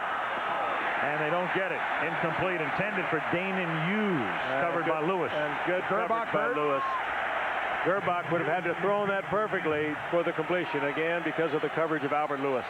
And I think that Elvis was looking over at referee Gary Lane. He wanted some type of a call for a late hit or roughing. Darrell Russell, the high-priced rookie. And Russell really didn't do anything wrong. No. He could have driven him into the ground a lot harsher than that. Louis Aguiar.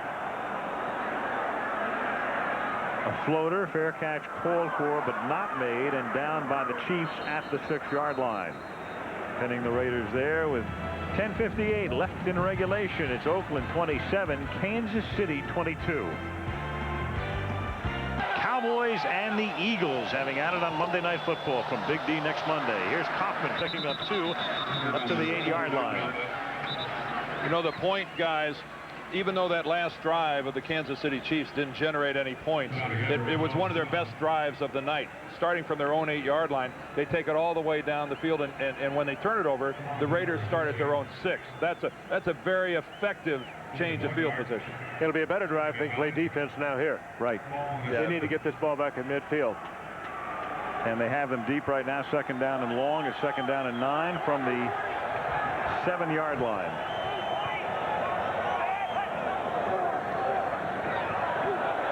George throws, and it's Tim Brown making the catch up to the 20-yard line, and that's a first down. He's tackled there by Donnie Edwards. ABC's Monday Night Football is being brought to you by the complete line of 1997 Lincoln and Mercury automobiles. Lucent Technologies. We make the things that make communications work. Visa, the preferred card of the NFL that's everywhere you want to be. And First Brands Corporation, makers of STP Complete Fuel System Cleaner.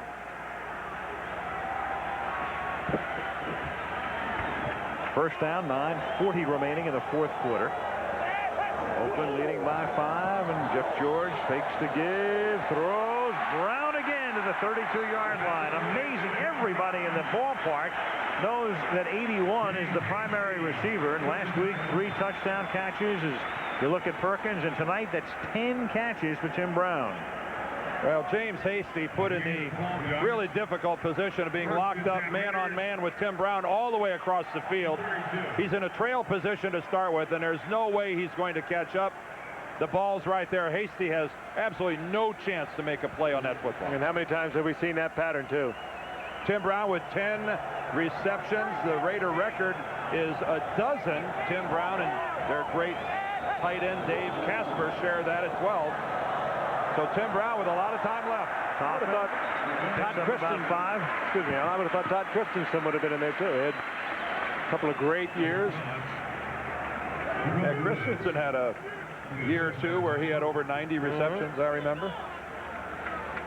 That's a pretty good night's work when you start knocking down a dozen receptions.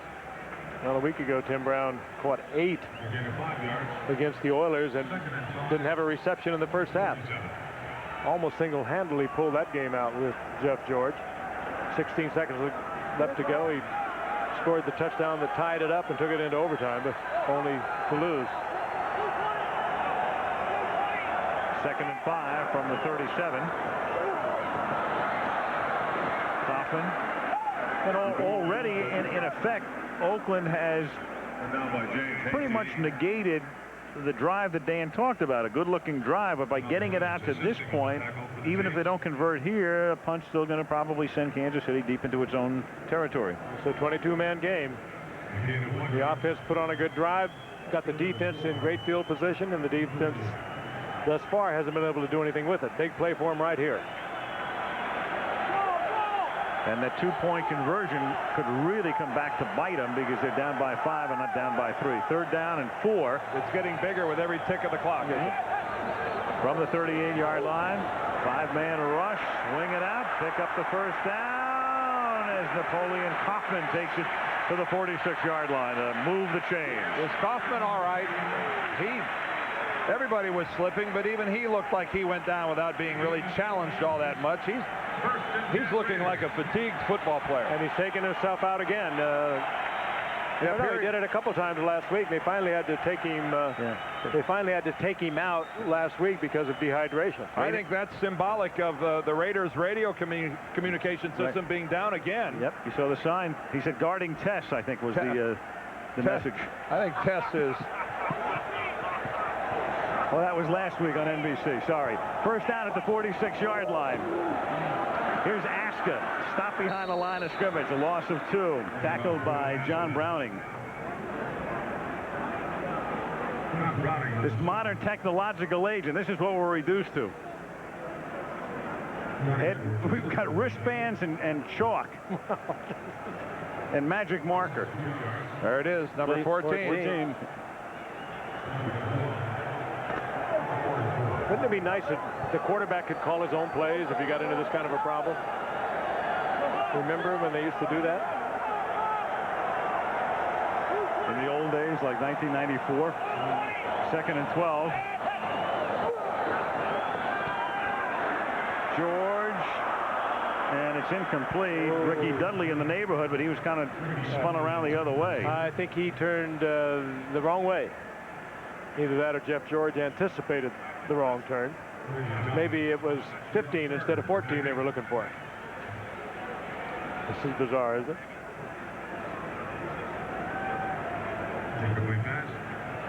The 3rd down, 12. A very big play coming up here for Kansas City. Not only in terms of not necessarily field position at this point, but now that the clock becomes a huge factor. You pick up a first down, you can chew up another 2.5 minutes.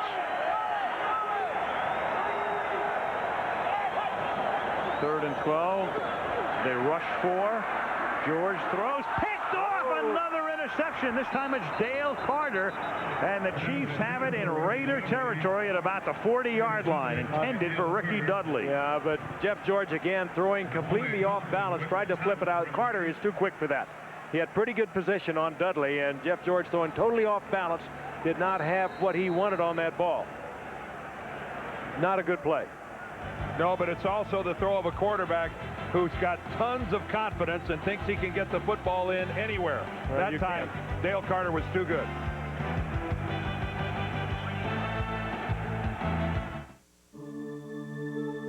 Mercury Mountaineer. With available all-wheel drive, standard V8 power, and the kind of comfort you'd expect only in a Mercury. It's the perfect go-anywhere, do-anything vehicle, even if all you're doing is just running out for a few groceries. The 1997 Mercury Mountaineer.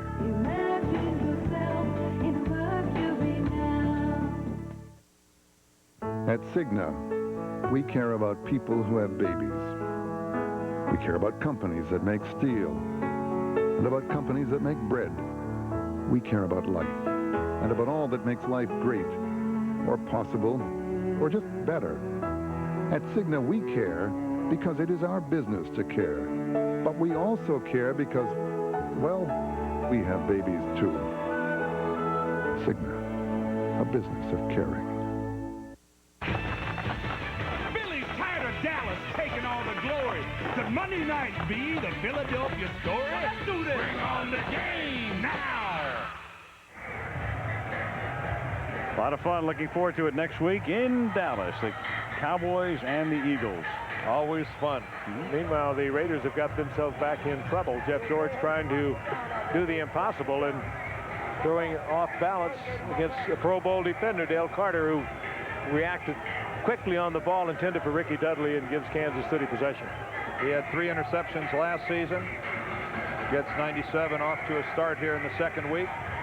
And very timely. He might have more if they would throw more balls his way. A lot of respect for Dale Carter. And Jeff George just picked up some. This is Hill.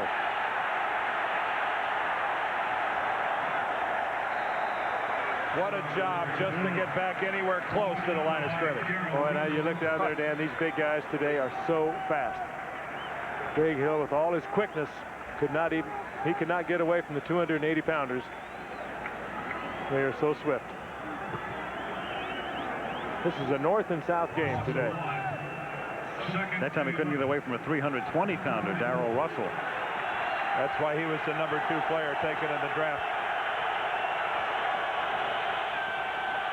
2nd and 10 from the 44-yard line. Grbac throws and incomplete. Ted Popson at the 40-yard line. 3rd down and 10 now. And Grbac's got a little Popson too. Good pressure by Lance Johnstone. Comes in from the outside. Sheds the offensive tackle Glenn Parker and gets in there and puts a pretty good shot on Grbac. Kansas City can't do it with 4 men, but the Raiders did here late in the game. The 4-man rush. Pressure on the quarterback. 3rd and 10. Time for some Marcus Allen heroics, perhaps. There he is. He's in the game. Sole setback. Offset on 3rd and 10. They send him out into the pattern. Grbac down at the 42-yard line. Darrell Russell. They ran a loop on the inside. They run a tackle stunt. Darrell is the player that loops behind. Comes up through the middle unblocked, and Elvis just couldn't find anywhere to go with the football. Well, he was trying to go to Marcus Allen, who had hooked up 10 yards deep, but he didn't have time. That's a lot of football player right in your face. We're going to see number 96 for a lot of years. First sack tonight for Oakland. Aguiar's kick is a very short one and an inopportune time because Desmond Howard fair catches it at the 26-yard line with only 4:33 to play. Well, that's not the punt that Aguiar needed, and the Chiefs as well. Well, there's a case of Jeff George and the offensive team really being picked up by the defensive squad of the Raiders. That's where you slap hands with those guys as they're coming off the field and say, hey, thanks a lot. 30 yards. By Louis Aguiar. And right now, I think Gunther Cunningham and the Chiefs defensive team, they've got to take some chances. They've got to. I don't know how many tricks he has, but he better use them all. And that's also the way you can get hurt badly. From the 26-yard line, Kaufman swings to the outside and goes nowhere. Donnie Edwards wraps him up. Of course, they are anticipating the Raiders working on the clock. And they have to think about timeouts even at this point. They do the Chiefs all three. Napoleon Kaufman right now is a running back that just doesn't seem to have it. He just doesn't have any quickness, any burst. Just walking back to the huddle after that play. I wonder if there could be any residue, you think, from left over from last week when he had the dehydration. They had to give him fluids intravenously. And once again, we have well, he's been sucking oxygen on the bench. Yeah, but it's not that kind of a night. I agree. It's a case of, you wonder, last week he gets dehydrated. Meanwhile, Kansas City has taken a timeout. They're going to put some time back on the clock. That was the announcement from the official because KC opted to use a timeout here, which teams do. You take it well before the 2-minute warning, and then, of course, it compels you to stop them and give you a lot of time coming back the other way. Getting back to Napoleon Kaufman, they said earlier in the year, Joe Bugle wanted to use him as the feature back 20, 25 times a ball game, and from what we've seen tonight, what we saw last week, that's not going to happen. Second down and 14.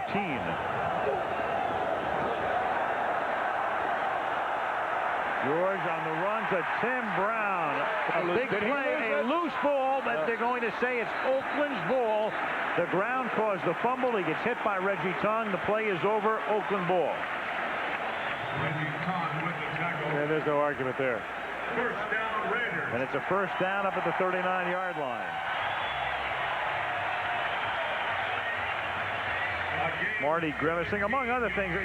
You gamble when you take your timeouts as he did. You can't second guess that, but then your defense has to hold. 11 receptions now, 155 yards for Tim Brown. One away from the Raider record. The knee of Reggie Tongue hit the football, but Tim Brown was already in the seated position. And this is Dale Carter spilling Kaufman, and Kansas City has to take a timeout here, so now they're down to 1. Tim Brown last week and this week, it's funny, you think about this team, the great receivers capped off by the Hall of Famer Fred Biletnikoff, Cliff Branch, and the rest. First guy in the history of the Raiders to go over 150 yards receiving in back-to-back games. TB, he's a good one. Timeout.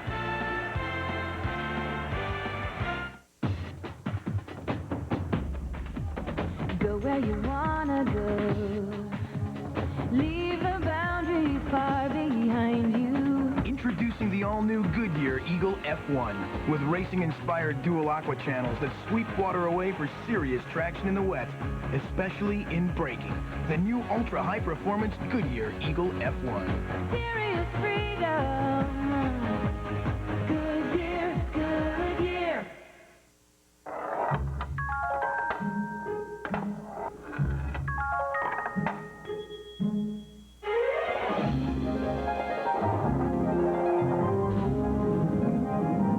The new 32-valve front-wheel drive Continental from Lincoln.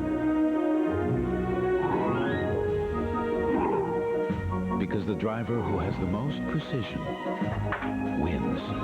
Lincoln, what a luxury car should be. My kid's dead. Bobby, I want these guys dead. Please!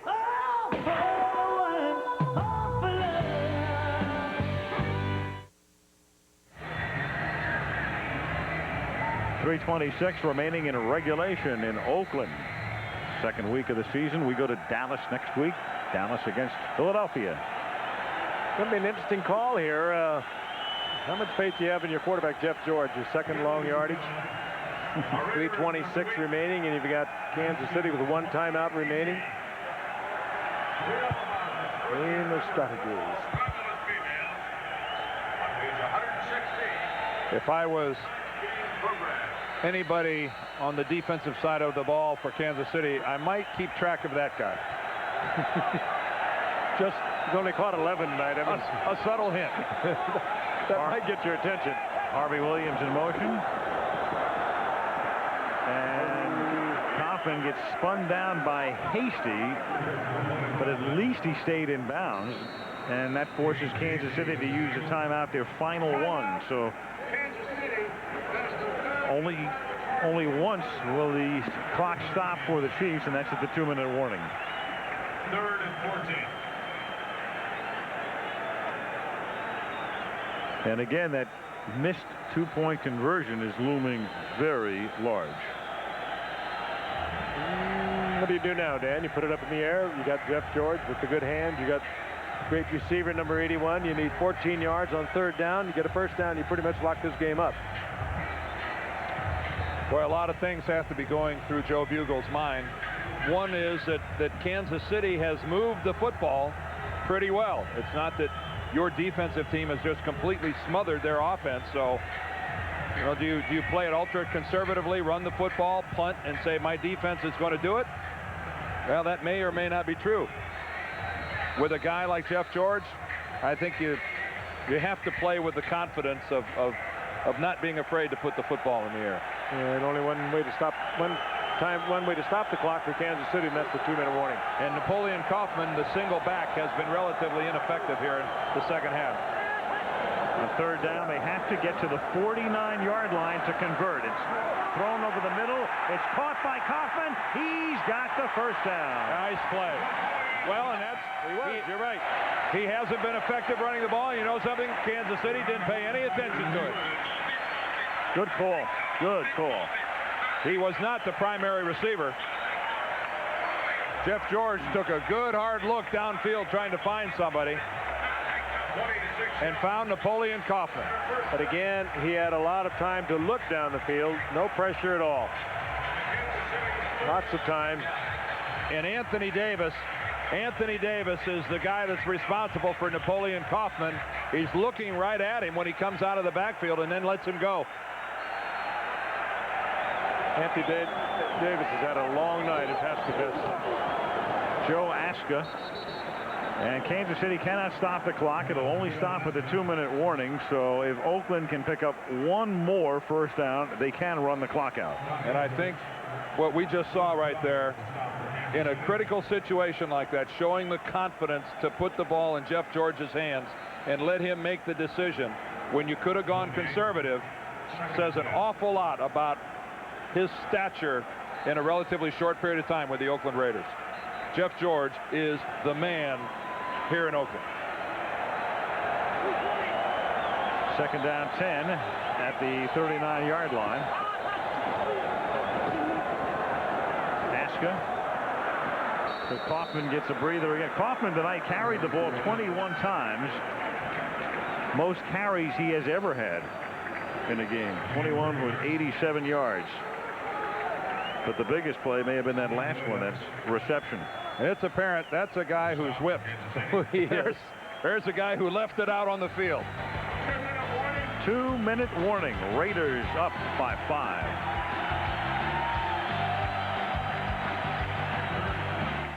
What would happen if when the quarterback threw a pass, there was nobody in the end zone to make the catch? We wouldn't win. It's the same for the United Way volunteers in your community. But what if there were no volunteers to feed the hungry or help a needy child? We wouldn't win. This year, you'll be seeing a new NFL United Way team. Together, we're building better communities. The NFL, the United Way, and you! The power of teamwork.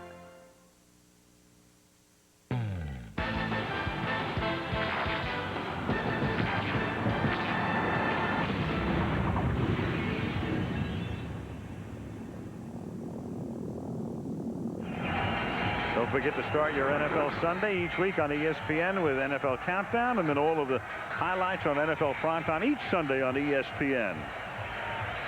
Don't forget, next week we'll be in Dallas as the Cowboys take on the Philadelphia Eagles. Great rivalry resumes. Games in the past on Monday Night Football, and they have been memorable.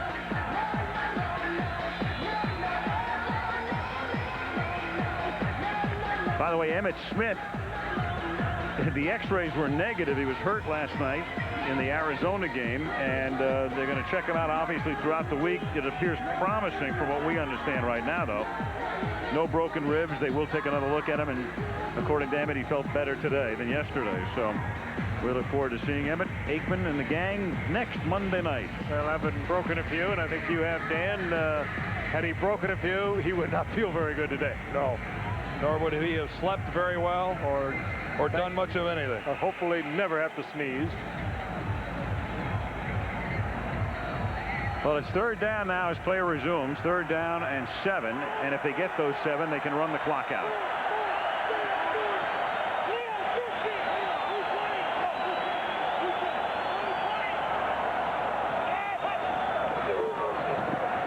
And it's a draw, and they won't come close. And Browning knocks down the ball carrier, Napoleon Kaufman. George winds up in the dirt. And now they can take the clock all the way down. In fact, they'll probably take it all the way down and take the penalty if they have to, because they're going to punt anyway. 4th down, 10 yards to go. There's a man on an island right now. Well, a cornerback is always on an island, but that's an island of a different sort right now. Larry Brown. He had to be in the defensive scheme at the beginning of the game because he was in the game when Andre Rison made a key catch on him that turned into Kansas City points. And he came out in the second half, and he has not taken part in any kind of the defensive meetings or get-togethers. That's the first time he got up from the bench right there. Give him time to go home.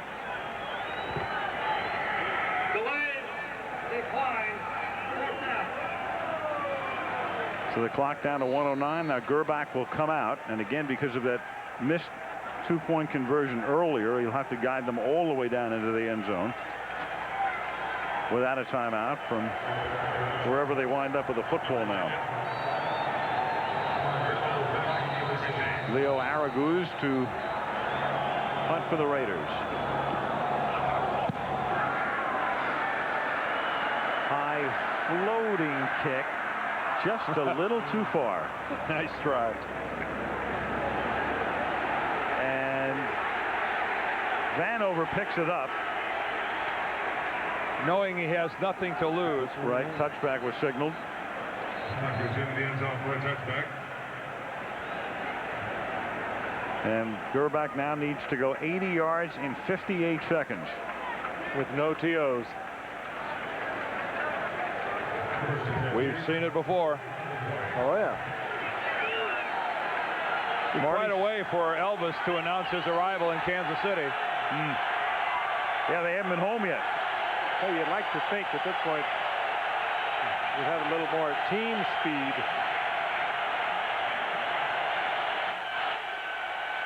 Trips right. Three-man rush coming. Marcus Allen in the game. They keep him in the block. Grbac throws, finds the open man. That's a 19-yard pickup to Lake Dawson, who's been quiet tonight. First catch of the evening. James Trapp with the tackle. Again, no timeouts for KC. To the 40. Three-man rush again. Swing it out. Dawson. This time only a 2-yard gain, maybe one. Second down.